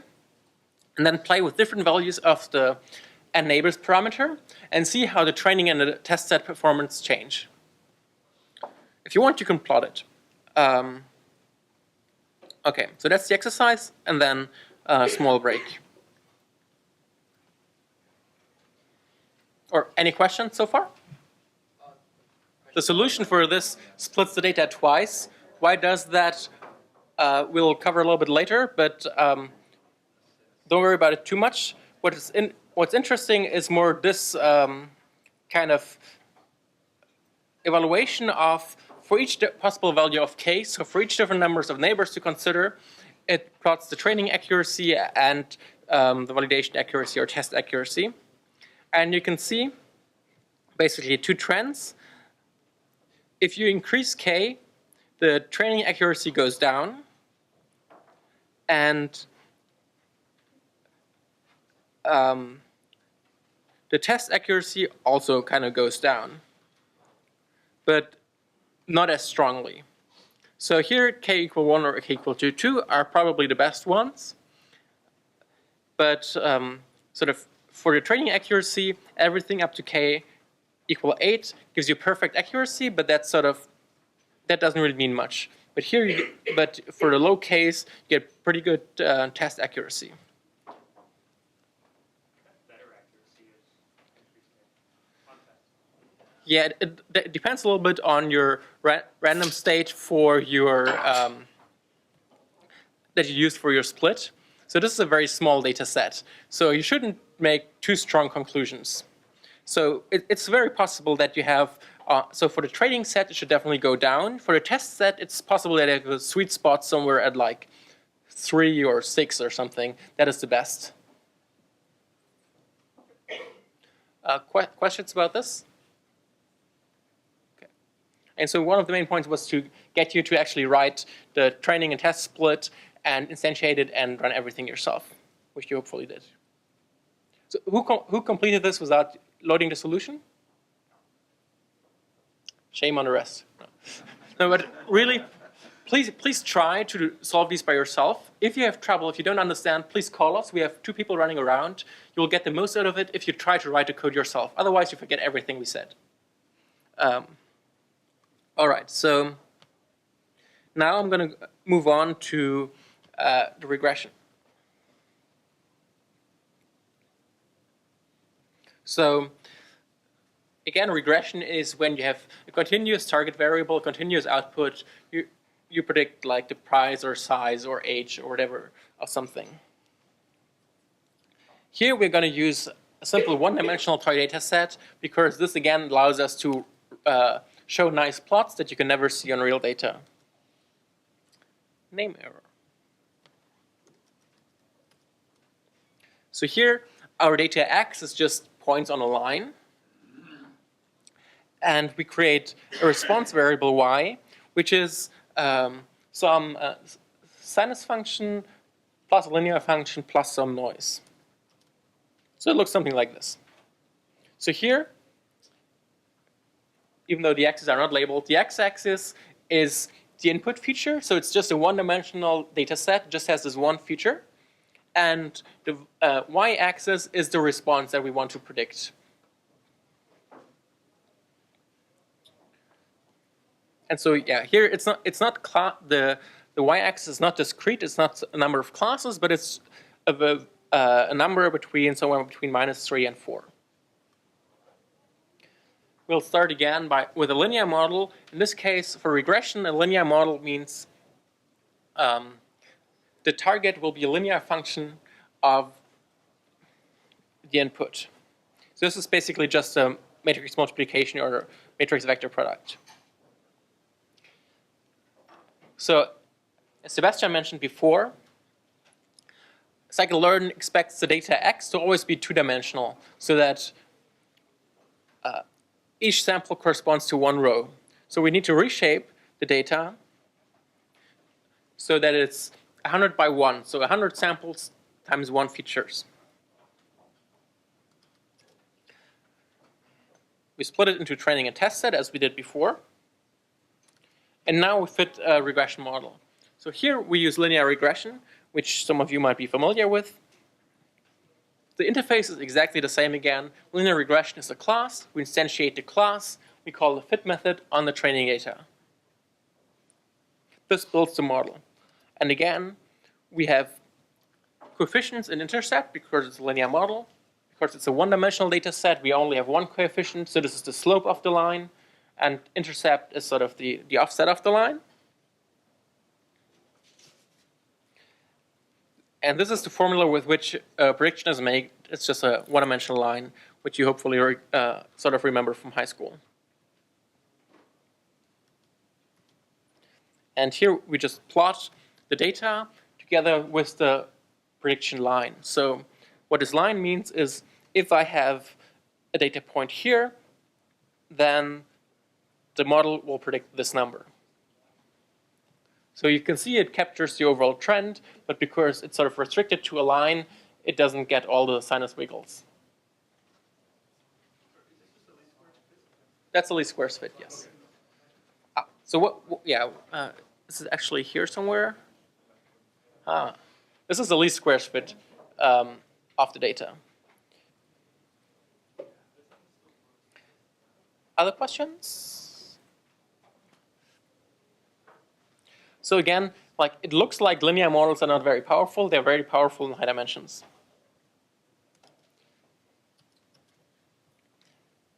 And so here is the prediction on, this is actually on a training data set. I mean, these are just 40 points. They were projected to this line. So this is the true answer. This is the answer predicted by the model. On the test data set, so here again, this is true answers against predicted answers. So here, this point should be here, but it was all projected to this line. So again, the regression models have a score method. What the score method does here is compute the R-square.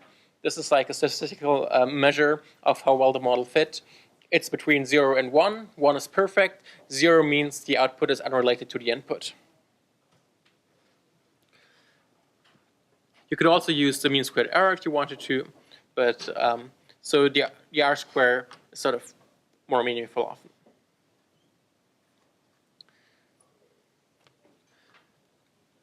Again, we'll go into much more complicated models later.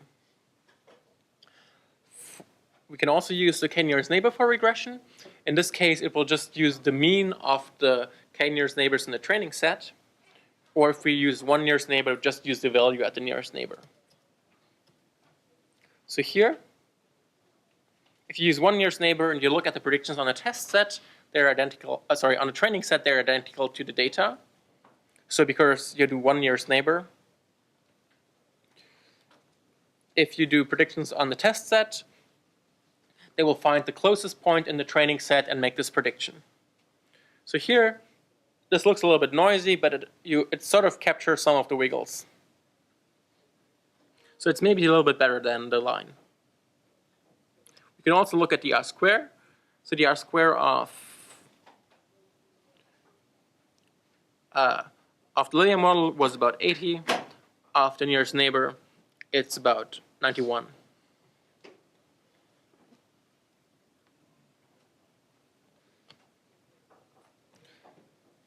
So what I would like you to do now as an exercise is compare the k-nearest neighbor regressor and the linear regressor on the Boston housing data set.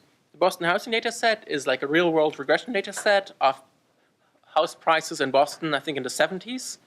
They're like $4,000 or something per house, maybe per flat still.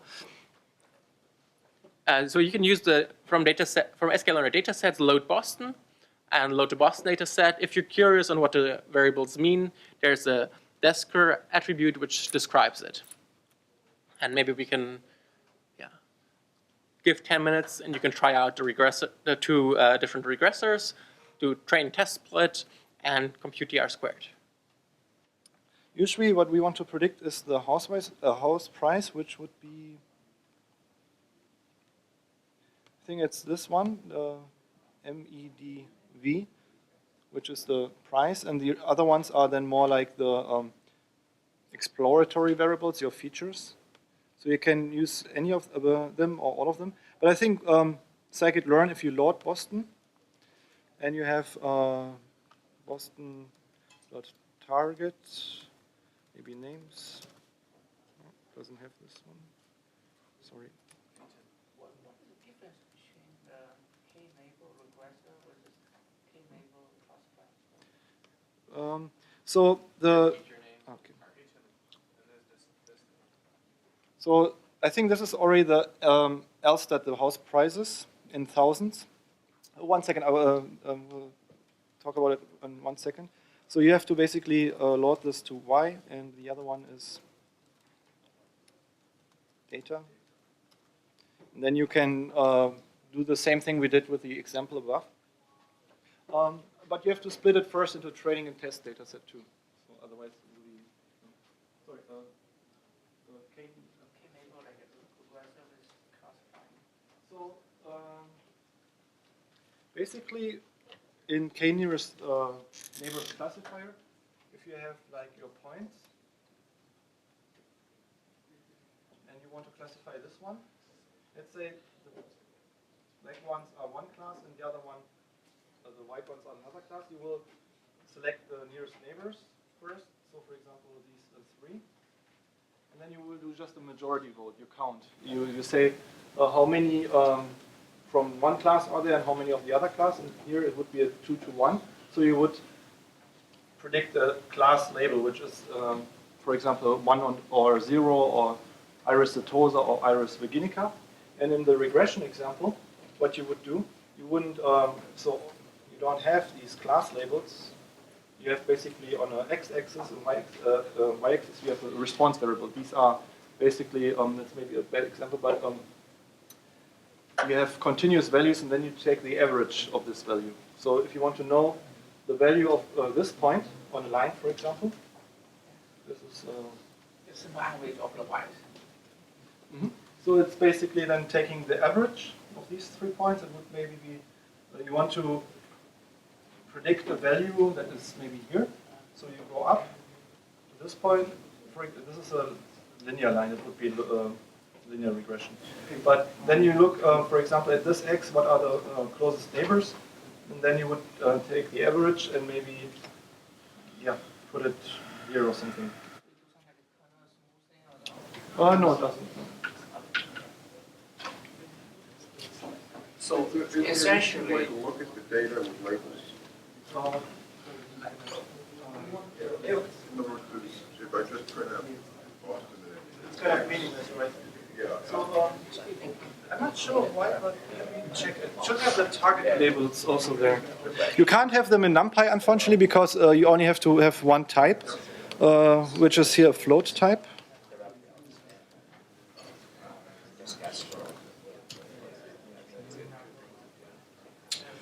Feature. Sorry. Someone mentioned it. I wasn't listening. Sorry. It's feature names.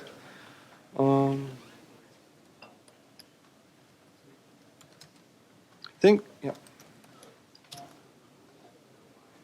So these would be basically your feature names of the X array.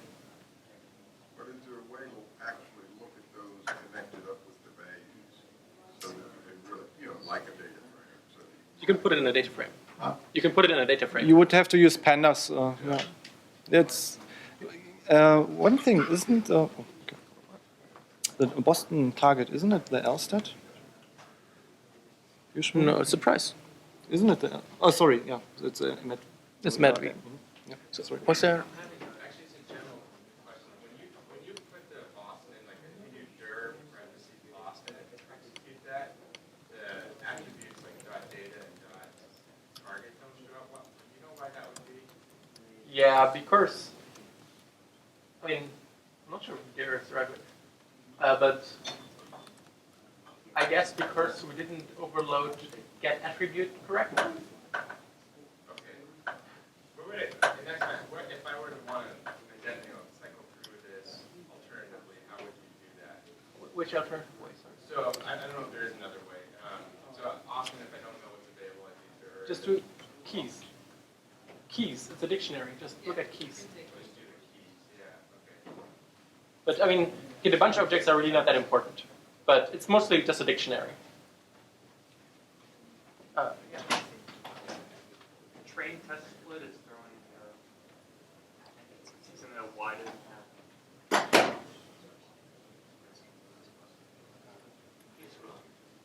Yeah, if I turn off stratify. Yeah, you can't stratify because it's a regression model.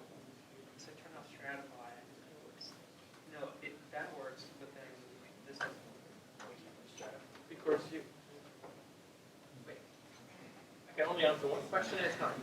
Because you're supposed to use k-neighbors regressor. Classifier. Like how we could stratify, you could bin, but there's no obvious choice how to stratify. Of course, it's a continuous value.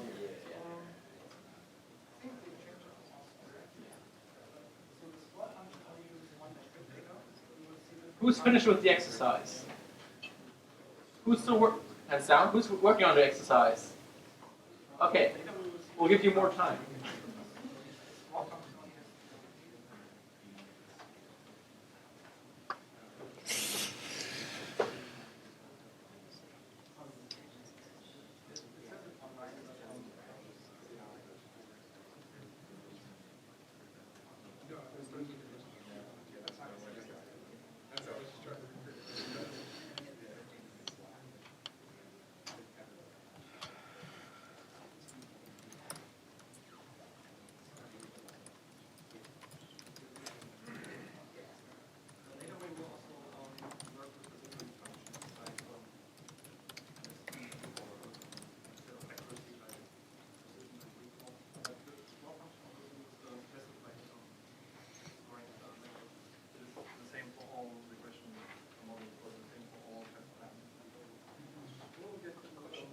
If I understand it right, stratify is only for categorical. For category targets. For classification. Because it uses the class labels to split up the data. Make sure the class labels are the same frequencies in the training part as they are in the test part.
It does sound like fast number we should pick for the nth number neighbor.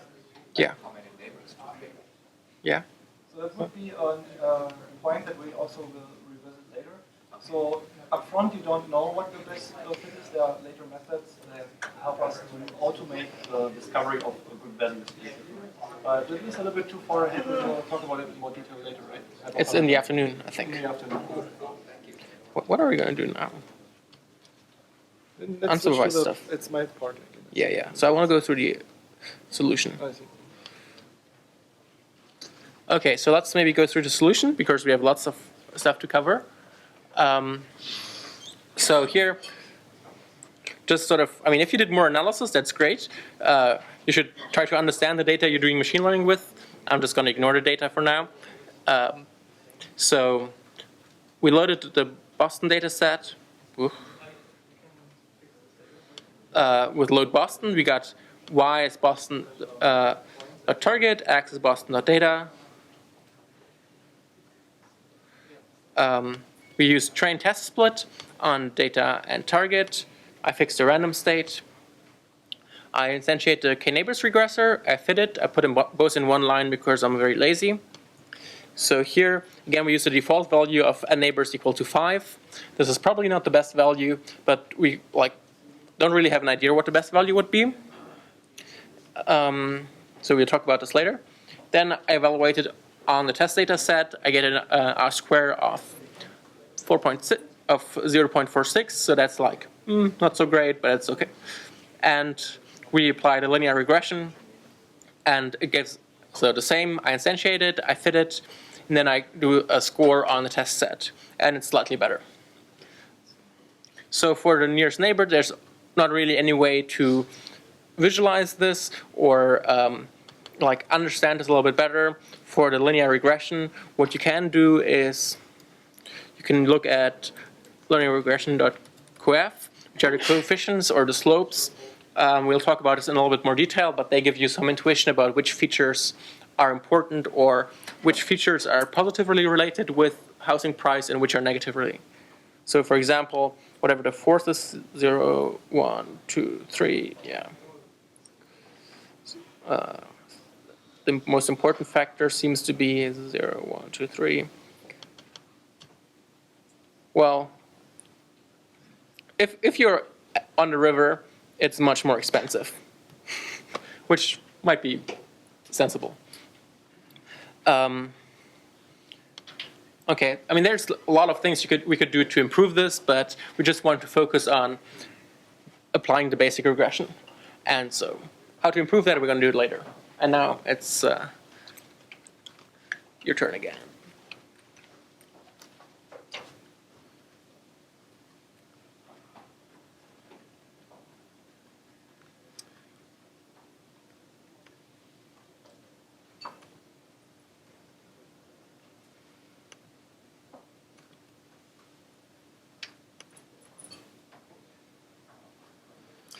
Yeah, I think you would probably prefer Andy, but I also want to have a chance here to talk a little bit. So, yeah, we talked about data format and supervised learning. We are all familiar now, hopefully, with the basic estimator API in Scikit-learn. And now there were some questions about it. There's, for example, one algorithm called k-means. It's not related to nearest neighbor classification, but there's also a distance matrix, distance measure, which is maybe why it can be a little bit confusing.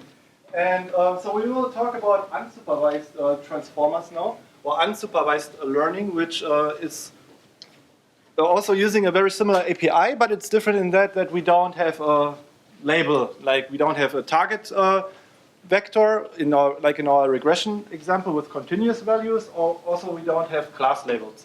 So we don't know anything about the data. It's just a data set. And so basically here we only provide training data to our model, and we learn some parameters or some properties of this training data, fit our model, and then we have test data and use these parameters that the model learned from the training data to apply them or to apply the same transformation or operation on the test data. And here we have also a fit function, like in the classifier and regressor API. But we also, so we fit a model, And after we fill it, we don't use a predict, we use a transform. This, we can't predict something like a class label or target array. We want to transform the data, and how we transform it, we will get to it later. And one simple example of transformation would be scaling of input features, which is pretty important in certain algorithms. For example, k-nearest neighbors. We want to have our features on the same scale because we use a very simple distance metric here, which is sensitive to scale.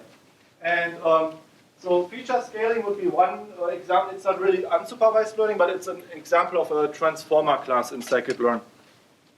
And here, these two that I put up there are probably the most common ways to bring features onto the same scale. One is called, the left one is called standardization, and the right one is basically min-max scaling. So the difference is the left one, you have a data, so you have a feature column, and you compute the mean of the feature column and its standard deviation. And then for each value, each row, you subtract the mean and divide it by the standard deviation, which will give it then properties of a standard normal distribution centered at mean 0 with a standard deviation of 1. And the other one on the right, the min-max scaling, you will scale your input feature column to a scale from, let's say, 0 to 1. And some people also call it a normalization. But normalization is more like an umbrella term.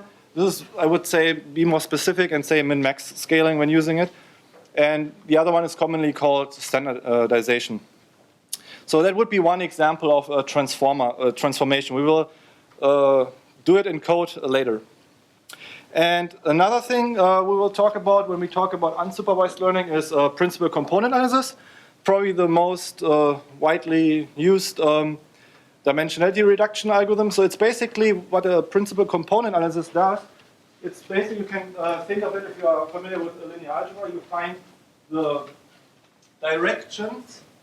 You have a data set. Let's say this is our data set here. And you find the directions with maximum variance, basically the eigenvectors. And in this case, one eigenvector would be this one, and another eigenvector would be this one. And these basically represent your principal component axes. So you basically take this data set then, and you can think of it as a rotation to transform it onto the new feature space. And your new feature axis won't be x2 and x1 anymore. It will be PC1 and PC2. It's basically a transformation. And the goal in why we want to do this is often we have large data sets and we want to compress it onto smaller subspaces. For example, if we have a 3D data set, we can compress it on a 2 or 1D data set. And if we know, so in classification, we want our samples to be spread out because we want to classify, we want to separate them. And principal component analysis, if it transforms it onto the dimensions with maximum variance, it helps us to find the axis with the most information, the most spread, basically. So that's the idea. And here I applied it to the iris data set. So you know that iris data set we worked with, it's 4-dimensional. And I used a principal component analysis. You can't visualize it. This is 2D to 2D, but in 4 dimensions you find the eigenvectors, basically of the covariance matrix. And that will give you, you can select the number of components. Here I selected the 2 most informative ones. It will give you a new feature subspace. So it's not sepal length and sepal width anymore or something else. It's a completely new coordinate axis. In this case, a second principal component and first principal component. And here on the right, I just plotted the variance explained ratio. So basically, it's maybe, I'm not sure how many are familiar with linear algebra. If you have an eigendecomposition, you have eigenvalues and eigenvectors. Eigenvalues tell you about the magnitude. It's basically the length of the arrows, how much variance is explained. And so basically the first component captures most of the information of the data set. And we can see it here. For example, it's, the data set here is spread out very nicely along this axis. And this one is not as much spread out, which would be the second component. As we can see, the third and fourth component, they contain almost no information. They have a very small spread or eigenvalues, basically. So in this case, I only took the first 2 and reduced a 4-dimensional iris data set onto a 2-dimensional subspace. And Question. yeah. So will transformation change the eigenvalue? So the thing, there are basically 3 steps to your principal component analysis. First of all, you compute a covariance matrix, which basically is a pairwise a matrix of pairwise standard deviation. So, for example, not standard deviation, but pairwise variances.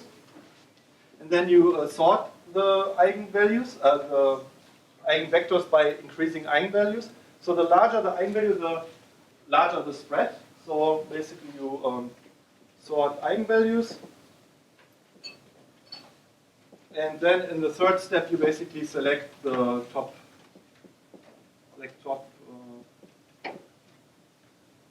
eigenvectors, which are then your new axes. So this is basically, this will result in a matrix, a transformation matrix. And you have your input data, and it will just transform your input data with this transformation matrix into this new subspace. So it's basically just a matrix multiplication. Sorry, but yeah, we shouldn't go into much math equations here. I think I don't know. I will continue with the code, but I can discuss this. I can write down the equation if you like later, because I. So basically, 0 would be the petal width. So we don't know that actually, because it's a new space basically. So these are, in this example, we are only we have 2 components instead of 4. But as you can see, so let's imagine iris data only consists of sepal length and sepal width. We only have 2 features. So then this one would be the sepal length, and this one would be the sepal width. But the principal components are not the sepal length or sepal width anymore. These are a combination of the 2, transformation basically. So these 4 columns don't have anything to do with a single feature in the iris data set. They are new features that we generated basically. They're linear combinations of the original features. Yeah, and later on we will also see nonlinear transformations. But I think we should start simple now and look at some code, or write some code to do this actually hands-on. Too many things here.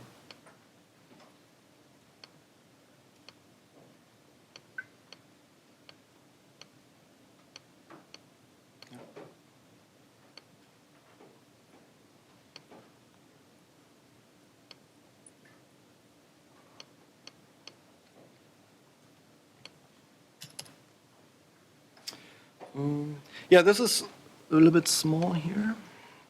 So this is the image that I showed you before. So in transformers, we feed training data to our model, learn the model basically, and then apply the model parameters to the test data to also transform the test data. And this is the standardization example with some arbitrary values, input values, let's say 1 to 5. And we scale it with a standardization so that it has a 0 mean and a standard deviation of 1. And we can do this manually with NumPy. So like I said before, if you have a feature column, let's say our feature column is 1, 2, 3, 4, 5, we can, like I said, simply subtract from each value the mean and divide it by the standard deviation. And then we will get the standardized data, which is nice. So why do we need to, or not need to, but why make Scikit-learn this more convenient? So one thing is, if you transform test data, you want to use the same parameters that you used for the training data. Otherwise, you are kind of, you're not cheating, but you want to have it, you pretend that you don't know the test set. So you don't want to transform your whole data set. You only want to, you want to learn the parameters only from the training set, because imagine test set is future unknown data and you don't want to take a look at it beforehand. That would be kind of cheating. So we could then store basically this mean and standard deviation and apply it to the test data. But it's more convenient to use Scikit-learn functions here. I think so. So first, again, we import, before we get to this example, the iris data set and split it into training and test samples like we did before. Okay. And our mean and standard deviations on the iris set, for example, would be that would be only the training data set. So the first sepal length has a mean of 5.8 centimeters or 5.9 centimeters. Sepal width has a mean of 3.05 centimeters and so forth. And these are the standard deviations. So we can see these are on different magnitude. It's the same feature variable. It's all centimeters, but they all are kind of different in terms of where they are centered and what their standard deviation is. So some features are more spread out than others. For example, this one is the petal length, would be the most spread feature, but it doesn't tell us anything if we want to do a classification, if this is a useful feature or not, because another thing about unsupervised learning and transformation is that we don't know about the class labels. So we are basically blindfolded here. And the standardization that we just did with NumPy, we can also, from Scikit-learn, import the standard scalar. It's probably the simplest transformer class. And so we, exactly like the classifier we initiated first. So we load this class, and then we initialize a new scalar object. And then, also similar to the regression and classification example, we fit it to our training data. So we provide the training data when we call fit. What happens under the hood? It will store the mean and standard deviation internally, and then we can use it basically to transform data. So here it learns mean and standard deviation, and then we can scale our training data. And now when we look at the shape, it is exactly the same as before. A question? In general, would you want to scale based on all of the data or just the training data subset? Just the training data. And the result would be very similar, but it would be kind of cheating because we pretend test data is unknown data. We don't know about test data yet until we get to the evaluation.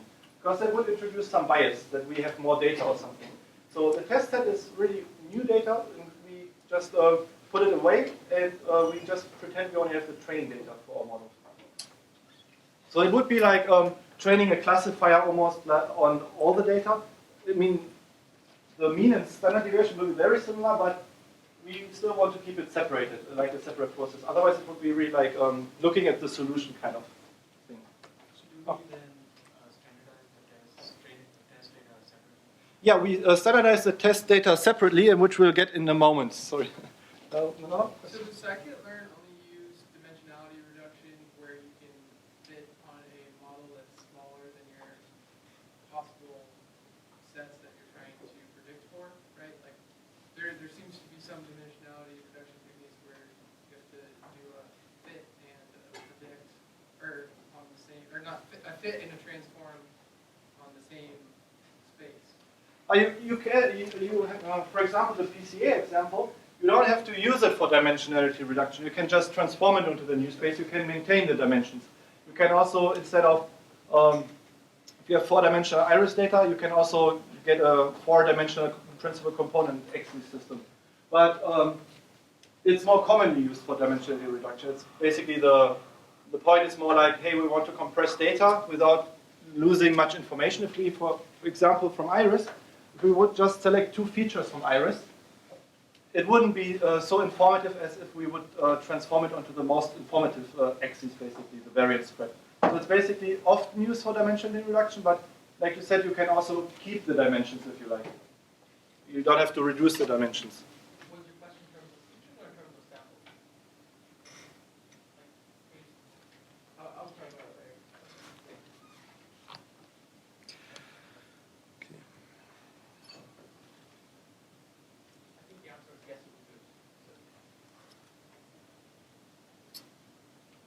Okay, where was I? So we fit our standard scalar, and then we transformed our test data, training data, sorry. So we have now an array of the standardized data. It has exactly the same dimensions, but the...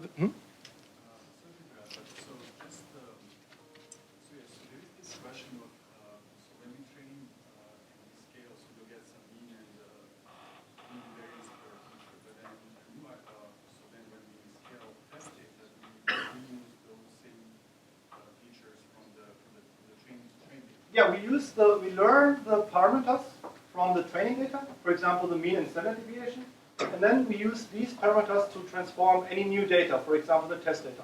But then if you actually do scaling per, I think maybe that's pretty okay, but if you do scaling per row, per actual, You do it. then we want to actually scale it using just the test data. Like you want to take an average of So what we actually, so for example, what we do, if we have our input array, it's like this. It's X, and these are the samples, and these are the features. Say feature 1, feature 2, and feature 3. So what we do is when we do the standardization, we basically compute the mean and the standard deviation of each column.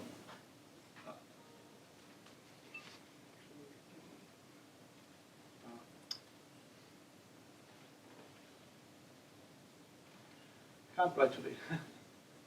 I can only type. So we have then 3 means and 3 standard deviations if we have a 3-dimensional data set. And these are the ones that we learned from the training data. So it's basically here the training data. And then we use these to transform the same columns in the test data. So the test data has to have the same dimensionality, has to have the same features in the same order. But that's not a problem because we split it, right? So we, when we split it, we get this, we maintain the features in training and test. right, but in some cases we also want to scale rows. We want to scale individual items, and in that case, on a new item, you're going to use its own mean, not anything from the training data. On a normalized vector like 1, for example, and then there's nothing you learn from the data at all. Example will transform individually. I see. So, There's no rows.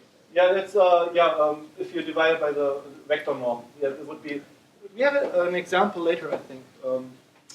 Text classification, that's very common, for example. Okay, so then we can again compute standard deviations and the mean.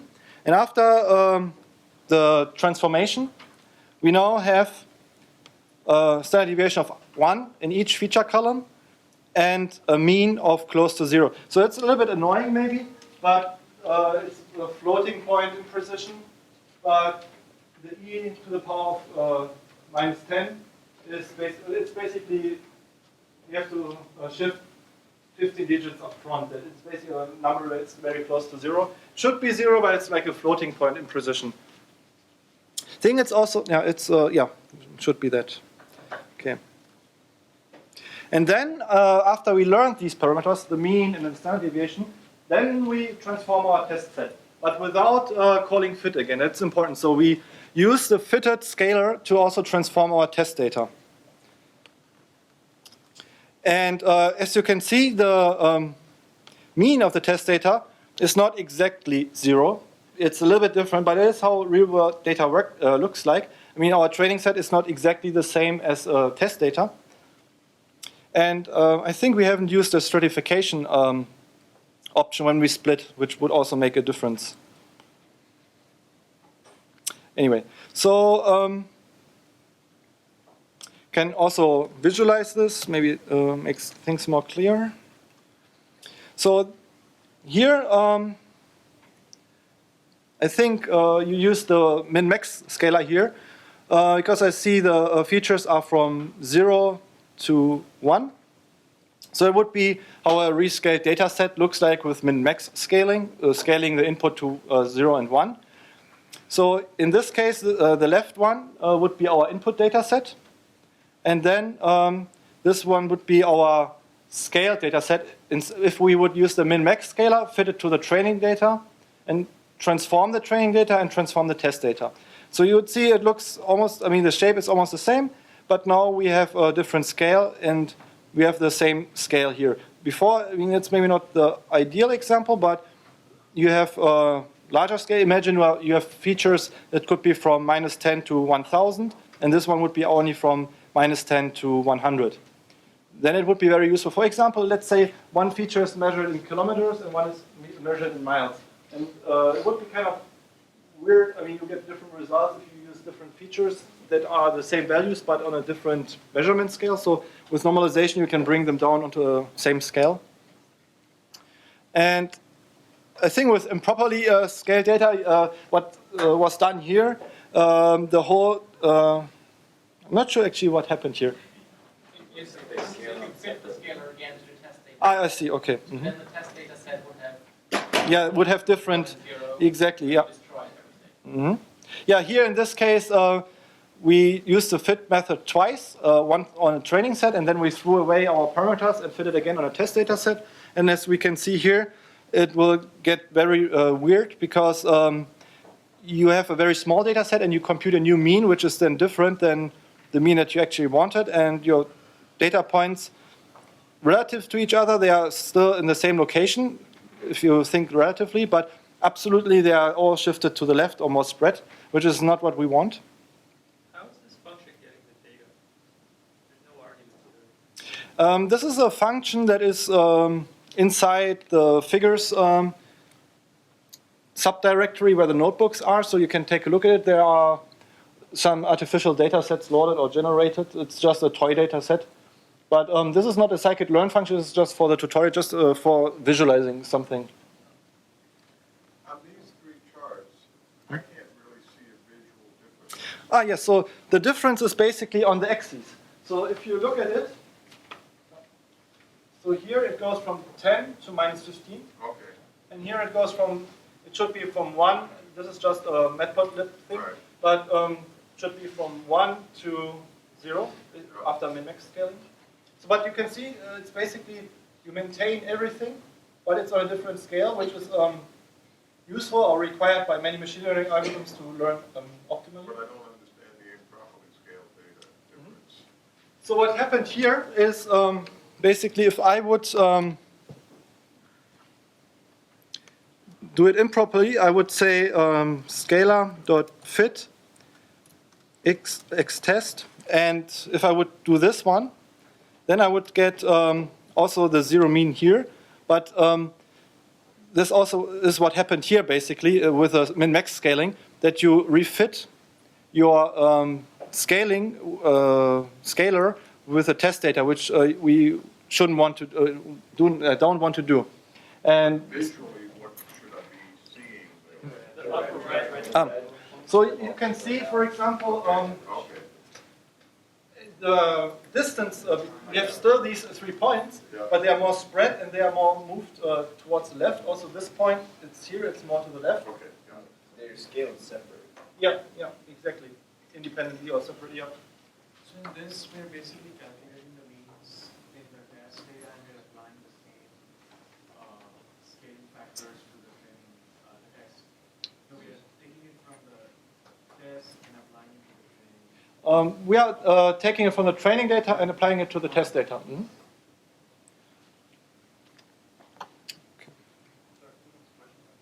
spent a lot of time explaining the scaling in these separate features. These exist in separate dimensions, so why is this so important? There are, for example, if you think about the k-nearest neighbor algorithm. On Iris it was kind of simple. We had centimeters, so the same dimensions. But let's say we measured one dimension instead of centimeters in Iris, we had miles. So it would be very small values, right? If we Plot those on different axes, right? Yeah, but the machine learning algorithm, if you think about it, the k-nearest neighbor algorithm has a distance metric that subtracts the Euclidean distance. So one axis, although it's the same flower, has no very small values in miles, let's say 0.00 or something.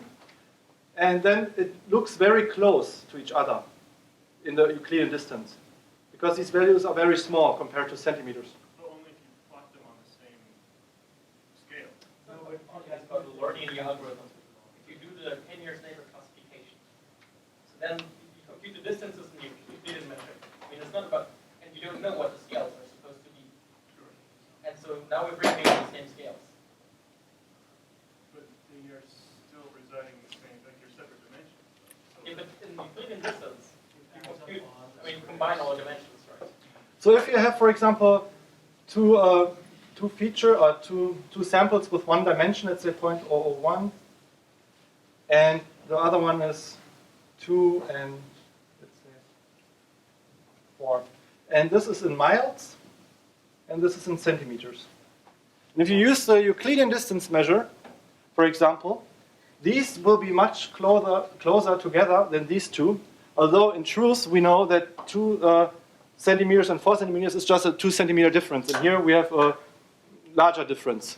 So, or maybe let's make it meters. It's easier maybe. Let's say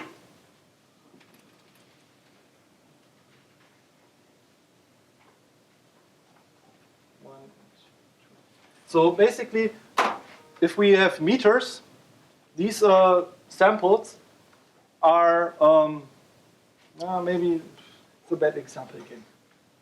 Okay. I mean, I guess if they're all floats, it doesn't really matter, right? Hmm? As long as it's transferred back, how would it do this? So here these appear very close because you subtract 0.1 and 0.02, and the difference is very small. It's 0.98, and here the difference is 2. So your algorithm would think these are farther away than these two. You would confuse the distance metric. You would have to use a different distance metric, or you can just scale the features onto the same scale. I'll ask you after. Thanks. I don't want to wait too much. Okay. Yeah, and here's another example of scaling, different scaling methods. If we have our original data located here, use a standard scalar with mean 0 and standard deviation of 1. We will center it at the coordinate center with a standard deviation of 1 in both directions. There would be one example why this is useful. For example, here they are very close together. So if we run a k-nearest neighbor algorithm, it would select basically based on, if we put it here, on the nearest neighbors. Let's say these ones, but maybe they are farther away on this axis than on this axis. So we will spread them out evenly, that we have basically the same scale on each feature dimension. Min-max scalar, it scales from 1 to 0, or 0 to 1. And the robust scalar, what is the robust scalar doing again, Andy? That's similar to a standard scalar, but it removes the median and scales by the Percentiles, right? percentiles. So yeah, it's a more robust statistic because if you have outliers, for example, a large outlier can really affect your mean. And in the robust scale, you use the median, so it's more robust to outliers in certain cases where you have outliers. And the normalizer, I think it's just dividing it by the vector norm. Yeah, okay. Yeah, then next, so we talked about a very simple transformer, the scalars. And I also introduced the principal component analysis, which we will do right now here. And it's basically the same thing that I showed you before. When we transform our data, we transform it onto a new coordinate system. We have 2 component axes, and we just rotate it. And our new axis, this one, is this black arrow, and this axis will be this one arrow. You can just see it as a rotation, basically, a linear transformation. And once you can also then reduce the dimensionality. So you can say, okay, imagine it's very high dimensional data, 1 million samples. I only want, my algorithm can only handle computation in like 2 dimensions, or I want to visualize it. So you can break it down onto 1 dimension, only pick the first principal component, and then just blend out the y-axis. There's actually no y-axis, but this one would be on 1 dimension. You have only 1 dimension, 1 principal component. And yeah, that would be the transformation. You can also back transform do the inverse transformation. But as you can see here on the right, it's a back transformation. You will lose information. So the information that you have here, you lost it because you squeezed it down, you got rid of it, you only have 1 component, and if you transform it back, you will rotate your component, but you lose the information along this axis. Okay, so here I think we just generate some sample data. Exactly, yeah. And the PCA method or class, the PCA class is similar to another estimator, similar to the classifiers or regressors that we initialize it first. It has some standard parameters. We will talk about it later.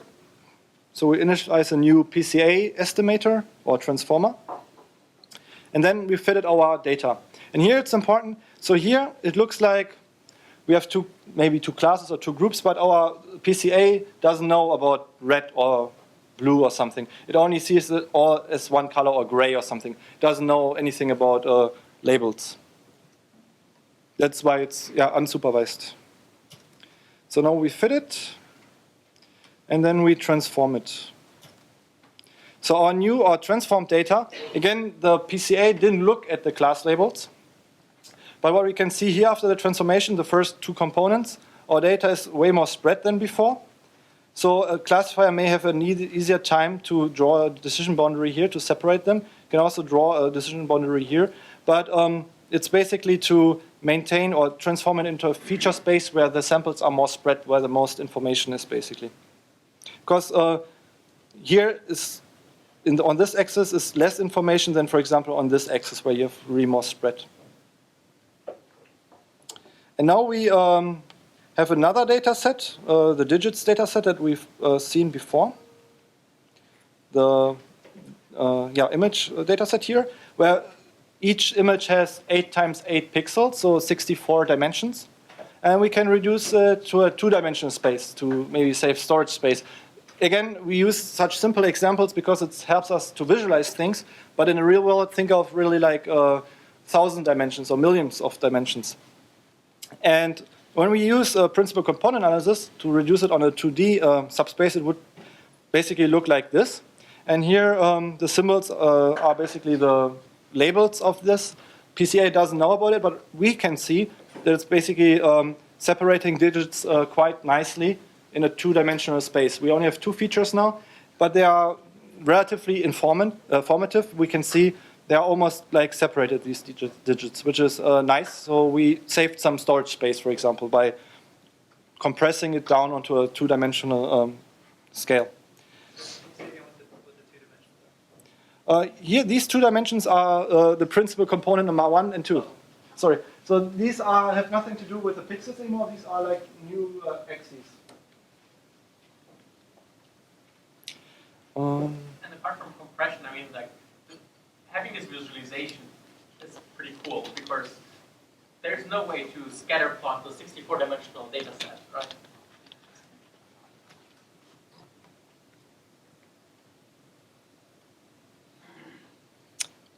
What are these? These are the back transformations? So these are the principal components. Oh. Okay, right. Wait. Oh, we have it in the... So these are the axes in the plot above. So this is the direction that So, the x-axis points in, and the second plot is the direction which the y-axis points in. These are both 64-dimensional vectors. So they're like 2 vectors in 64-dimensional space. You can plot them like this. I'm not sure if it's useful, but yeah. Okay. Yeah. Yeah. I mean, so if you multiply it, so if you have an image, you can multiply it by the top, and you get the x component in the picture, and you can multiply it by the bottom and get the y component in the picture.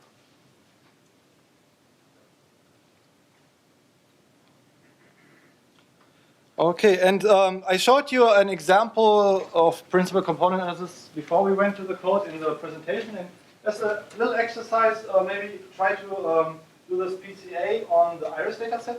So again, you have to load the iris dataset, split it into training and test data, and then fit a principal component analysis and transform it. Maybe on 1 dimension, 2 dimensions, whatever you like. You can try 3 dimensions. It's a little bit trickier matplotlib, but yeah, let's see maybe for 5 minutes or 10 minutes what you come up with, and then we look at, or we would do it. Do you want to do train test split? But yeah. Is there a train test split in the instructions? Doesn't matter, right? There's probably in the solution. Is probably We're like way behind schedule. really. Oh, We're nearly done with the morning session. I mean, yeah. How far are we? We have 13 now. The 12. yeah, we're halfway through it, basically. Does Scikit-learn have any PCA that doesn't use an SVG for your really big data set? not really, I think. You have the randomized PCA, which is faster, Well, but no. yeah, I mean, so the randomized PCA works well. I mean, it also uses an SVD, but it uses some random projections. And will automatically actually use that. In the newest version, in a version that will be released in like a month, it'll automatically choose. But for now, you can use randomized randomized PCA, which should work on very big data sets, as long as it fits into RAM. So could you elaborate on what you meant earlier when you said that when you grow normalize the matrix that no learning is being done? I feel like that there's something like being said there. No. Maybe with different words you can explain. I will help you. There's nothing deep being said. No. It's just, I mean, computing mean and variance, you learn something from the data that you store then. Okay. If you do a row normalization, there's nothing you store. There's like, for each data point I get, I compute the norm and divide by it. But there's no state that I store in the model. That's what I meant. Okay. It's not a very deep statement. Yeah. Okay. So how many people are done with the exercise? Because I think we have to move on a little bit. We are a little bit behind schedule, a little bit. we should probably skip the text stuff maybe, or we can ask people what they want to skip. But I think it would probably makes most sense to skip the text stuff. Text, SMS. Well, both the text features and the Okay. If you go back to the exercise, okay. Okay, then let us move on now. Sorry if it's going a little bit too fast. I hope everyone has fitted a PCA at least, and we can quickly walk through the solution here. So it's very similar to what we've done before with the classifier and regression examples. We split our data set into training and test data sets. Then we import a scalar to scale our features. And then we fit or initialize a principal component analysis. Here in this example, I only want the two first components. So I set it to n components equals to 2. But you can also leave this blank, and you can select the components later from the array that is returned. One thing here, on this data set, the standard scalar probably doesn't make a huge difference because Iris has all the flowers on a centimeter scale. So you would get very similar results without a scalar. But in other data sets, this might be an issue. The same with k-nearest neighbor. You want to use a scalar usually before you do PCA. Usually, not always, but usually. And then we fit our training data to the PCA. And then we transform our test data, for example.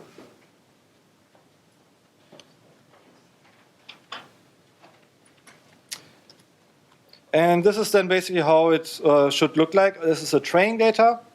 And I plotted it different in a different subplot. This is the test data. You can do, if you haven't used the standard scalar, it would look very similar again because of the centimeter scale. But I just put it in there for good practices. Oh, one question. The PCA, does it have a screen plot where you can see how many factors to certain total variance? Or is there an automatic cutoff? So it will always, if you set n components to 2, for example, it will select the ones that have the highest eigenvalues, the highest variance, basically. But there's an attribute that you can look at these values.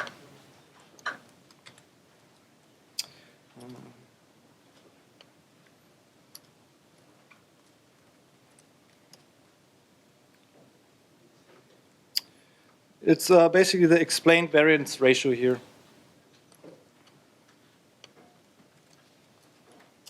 So in this case, I only kept the first 2 components, and they had an explained variance ratio of 70% and 23%. If I would have removed, I can just quickly do this. For example, if I had not provided this one and say none or something, I will have the ratio for all 4 components here. Okay, then let's maybe move on to the next topic. So because we are a little bit running out of maybe time for the morning session, maybe we should skip one section that is, we will revisit, oh, sorry. So far, everything we're looking at in this area was metric data. What happens if you have a combination of in this case, measurements and categorical? Yeah, we will have a notebook on that in the, I think in the afternoon section. We will discuss this and use some techniques to transform these categorical ones, for example, strings, into a numeric format that we can work with. But we will get to this. Yeah, there was some. Okay. So, I don't know, what would you suggest, Andy, skipping? Maybe the SMS example? Or? I think so who here works with text data or is interested in working with text data? Oh. Well, I think we put this to the end and see how much time we have at the end, because there's like some very fundamental concepts that we haven't gone over yet that we need to do. So I think we should definitely do 8, 9, and 10. So 10 is about categorical data. I don't know. 9 is short. Yeah. So, yeah. Do you want to do clustering? I think I will do the clustering and then I will hand it over to you. Probably after the clustering, we take a break. Okay, so now k-means clustering. There was a little bit of confusion before, but now let's maybe talk this through. So k-means clustering is an unsupervised method, like PCA, for example. But here, what we want is we want to find groups of similar objects. So in this 2D scatter plot, you can see that you have like 3, let's say, globular shapes that seem to be related within, like, this is one group, this is one group, and this is one group. But we don't know if these are different groups. In high dimensions, we can't even visualize it. So we use algorithms to find these groups automatically, for example, also in high dimensional data. And k-means is, for example, one of these clustering algorithms that helps us discovering these different groups. By we don't have class labels, we want basically to find these labels. And if I, for example, run k-means on this data set, what it will do is it will come up with these 3 clusters. So k-means, basically what it tries to do, there are cluster centers. We have to set it up front, it's the k. So here I set k equal to 3. And it will try to put the 3 points so that the distance between the center point and the surrounding points is minimized. So if I would put it here, I will have a very large distance to these points, which would not be optimal. So there are different iterations of, if you run k-means, it will iterate over the data and place the point somewhere. And then in the next iteration, it will optimize it until it finds hopefully the centers where this distance is minimized. And also here we are using distance, Euclidean distance measure. Here it's, I'm not sure why I put it, but it's a scrap Euclidean distance measure. It doesn't make a difference if you take the mean or not, or the square root or not. It will produce the same results. It's maybe just one computational step that is not necessary here, so to speed it up. And yeah, we will then directly jump into the notebook.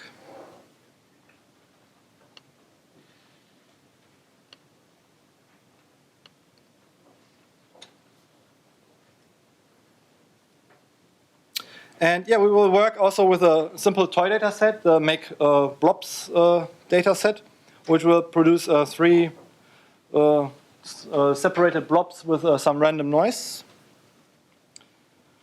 And then k-means, just like before with the PCA, just another estimator. We have to provide the number of clusters that we want, which is one downside of k-means. So if we don't know anything about our data set, for example, if we want to cluster text documents by different, let's say, categories like sports, news, and things like that, we don't know the categories up front. It could be like a little bit challenging to set a good number there. But there are some rough metric, I think I have it later, as a rule of thumb that can help us finding a good value for in clusters. Okay. So one thing that we haven't introduced yet, so we call it usually fit first, and then we call it predict in 2 steps. So Scikit-learn also has a fit predict method, which is basically the same as calling fit and predict. It's basically just merging these 2 for convenience. So it's as if we would say fit.x and basically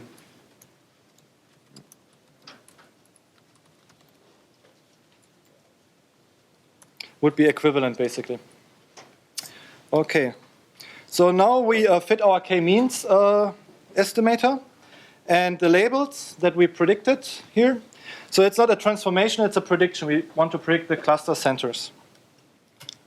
So what it does is then for each data point, it assigns a value of 1, 0, or 2, where 0 is our first cluster, 1 is our second cluster, and 2 is our third cluster. And now we can say, okay, then let's see, we know the true labels. Let's say we know this is cluster 1, 2, and 3. How did our k-means algorithm do? Can I just simply ask, okay, are the predictions equal to the true labels?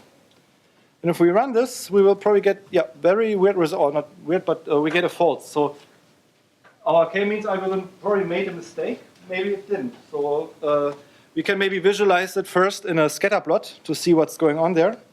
Why it did such a bad prediction. As we can see then, but though, it did a good prediction. So it found 3 clusters. So we have a light green cluster, a red cluster, and a blue cluster. So why? And this is what we expected. So why is our Y array not equal to the predicted array? So the thing is, k-means, what it will do. So these are the true labels for comparison. It will use random numbers. So it doesn't have an order like 1, 0, 2. So we know, for example, this is 0, this is 1, this is 2.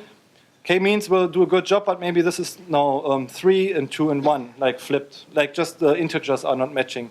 But it's still a good prediction. So what we can then basically still do is, what we can do then is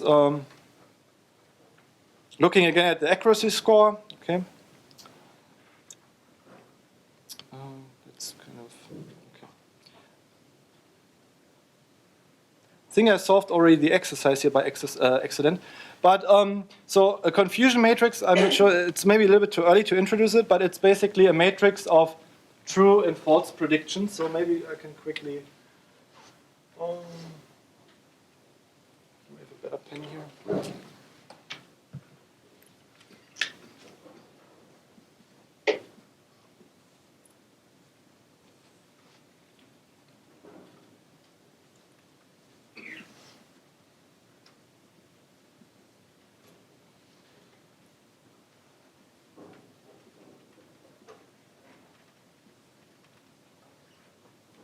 So what a confusion matrix basically is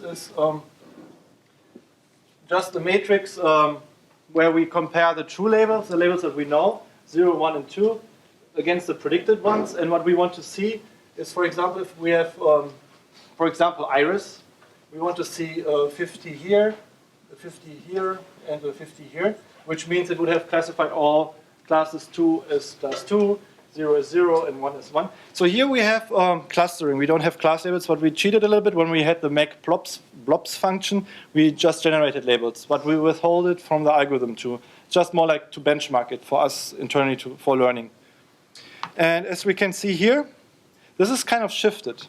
So what happened is, if we think of iris again, what happens is basically something like we have a 50 here, maybe a 50 here, and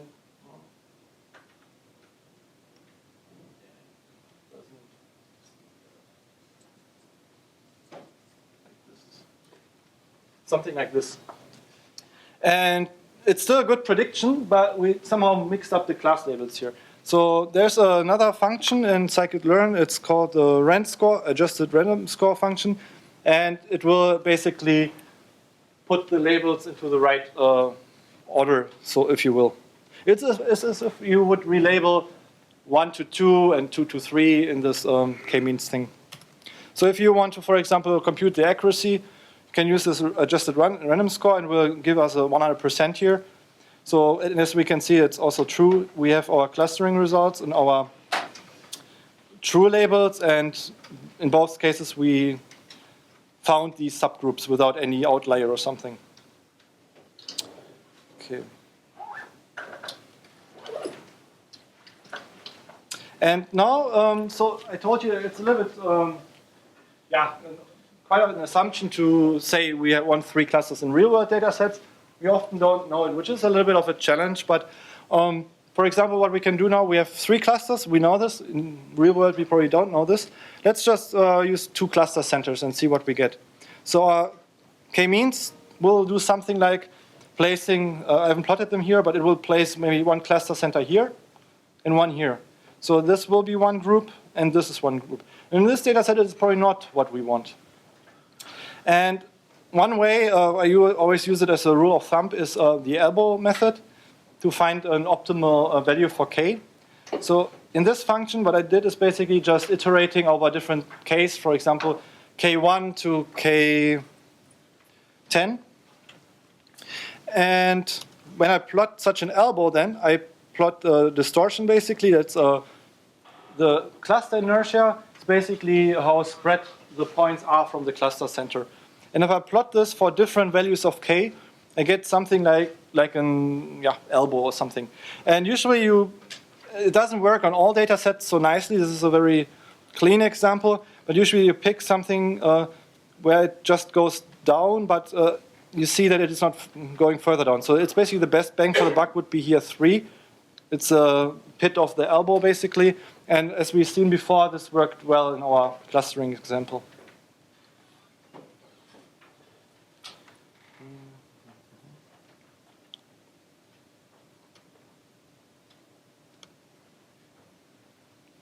Yeah, and this is another example of a data set where k-means is not ideal. So one assumption that we make when we run k-means is, because we use this distance measure, this squared Euclidean distance, is that our clusters are spherical. But if we have a data set where the clusters are not spherical, like in this case, we'll do something weird. It will place 1 cluster center up here, 1 maybe in the middle here, and 1 here. And I don't know, as a human, I would say this should be 1 group, this should be 1 group, and this one should be 1 group. In the afternoon session, we have also another notebook talking about different clustering algorithms that don't have this weakness, but come therefore with other trade-offs. So also choosing the clustering algorithm is also a little bit tricky. So not tricky, but we will see alternatives, and every algorithm has strengths and weaknesses. The advantage of k-means, I would say, is it's really fast. It's maybe one of the fastest clustering algorithms.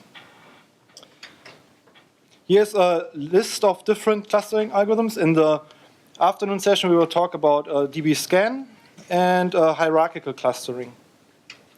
And then there are also non-linear clustering routines, which we will also talk about, I think.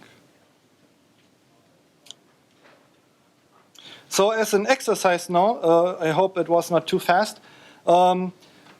Maybe we should do the exercise here to cluster the digits. Basically, there are 10 different digits, 0 to 9. And can you use the k-means algorithm to cluster them or finding these clusters? Before we used PCA and visualized the results by transforming it onto a smaller subset. Now we are using k-means to find groups, basically. So maybe 5 to 10 minutes. Or it's, no.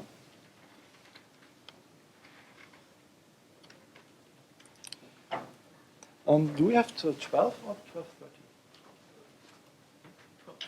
So after the break, so maybe go through this and then I'll do the Estimator. API relatively briefly, and then we go to lunch.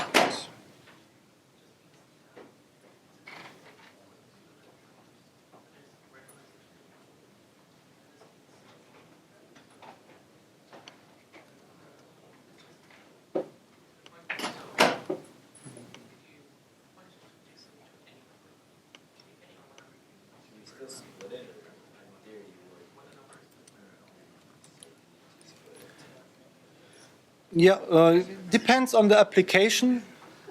If you only have one set and you only want to discover this in one set, then you probably don't have to split it. But if you want to evaluate it, basically, I think it's a good way to do it. Usually, yeah, it really depends on the application. Okay, I think, sorry, but we should maybe move on now so that Andy gets a chance before the lunch break to give you a brief overview about the Scikit-learn estimator interface, an API. So I apologize, I didn't find the solutions here in the solution directory, but I will upload them also hopefully during lunch break. So the solution, approximately what you should see is basically you fit k-means with 10 clusters. We know, it's kind of cheating, but we know that we have 10 different digits. So from 0 to 9. So we say, okay, we have 10 cluster centers here. Then we fit it and predict it on the digits data from Scikit-learn, the one that we loaded from the datasets. And the cluster centers, if you think about it in k-means, these are basically inside the centers of each cluster. So they are kind of also representative points of the samples surrounding it. And in this function, we just plotted how these cluster centers look like. So the cluster center, the dimension is, we have 10 clusters. And each cluster has 8 times 8 pixels. So when we plot them, we expect something that should roughly look like the surrounding images or the surrounding digits in this space. But in this 64-dimensional space. And we plot the cluster centers. We get basically these results. And so you can see this is kind of roughly the shape of a 2, a 5. I think that should be 1, and this is 8. 8, 0, 9, 3, 7, 6, 1, and 4. So they roughly resemble the centers of our clusters. And as we can see, it worked pretty well in this case. So we represent every cluster pretty well here. So we found 10 really different distinct clusters. And there are, we haven't really talked about it. I think we will talk more about it in the afternoon section. There are other methods that we can use for this high-dimensional data to reduce it onto a smaller subspace. That would be, for example, an ISO map that reduces it onto a 2-dimensional subspace. But this is a little bit too far right now. I will talk more about it in detail later, because I want to give Indy now a chance to give you a brief overview about the estimator API. I think you want to open the notebook. Yeah. Where's the notebook? Is it Safari? Yes. All right, yeah, so we're just briefly going to go over the API that we saw so far. And it's just also just really simple. So all the models that we saw all have a fit method. And so this is the basic method to build any machine learning models. For supervised models, we use fit with the data X, which is the feature representation, and the desired target or labels Y. For unsupervised models, we give the fit method just the data representation X.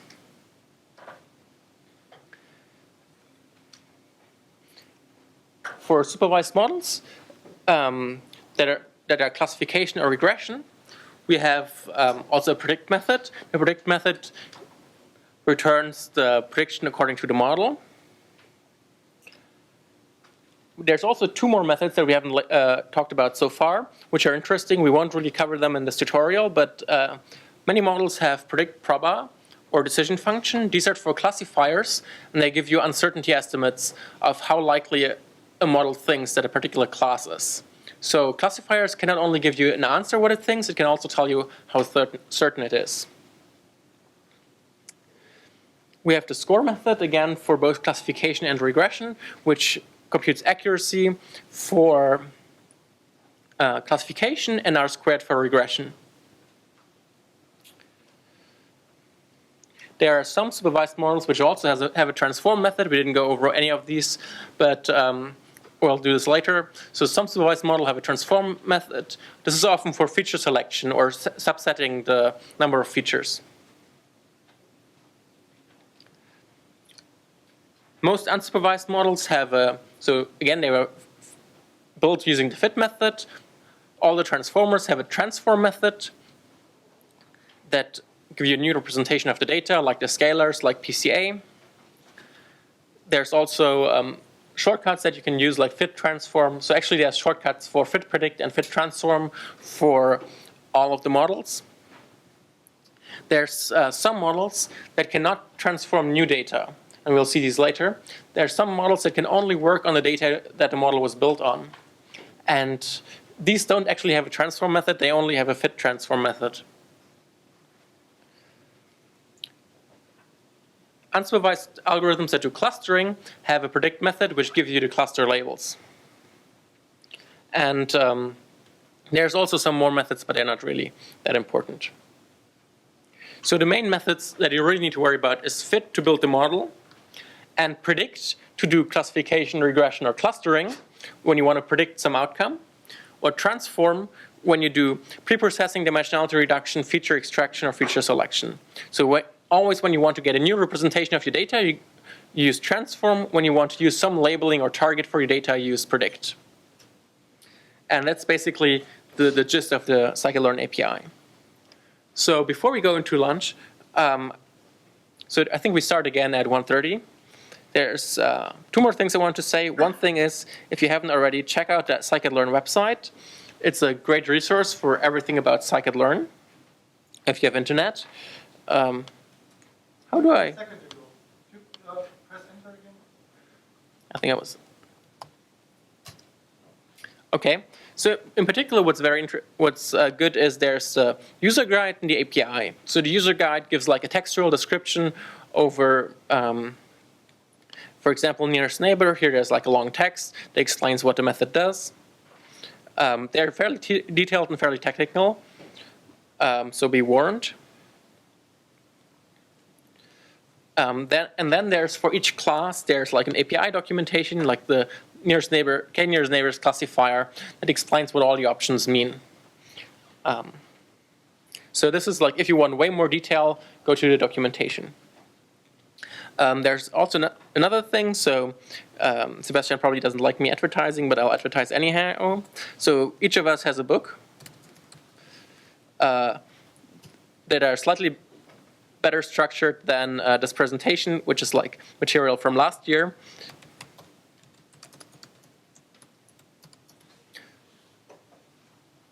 So Sebastian has this one, and I have the other one. It comes out next month, hopefully. Yeah. So mine has, his has math, mine doesn't have math. That's the main distinction, and there's lots of good books that have a lot of math. Oh, that's also something I should mention, which is there's a very good book about machine learning called Elements of Statistical Learning. And it's free. And it's free and legally free. There's a PDF by the authors. This is an amazing book that you can like actually read all of it. It's like most of the algorithms explained there are implemented in Scikit-learn. And if you really want to know, this has all the math. So this is. But it's, I think they don't cover like tree-based methods, right? They do. They cover everything. No, not everything. There's another book that covers everything, but it's too thick. Okay, so that's it. See you after lunch. Thanks.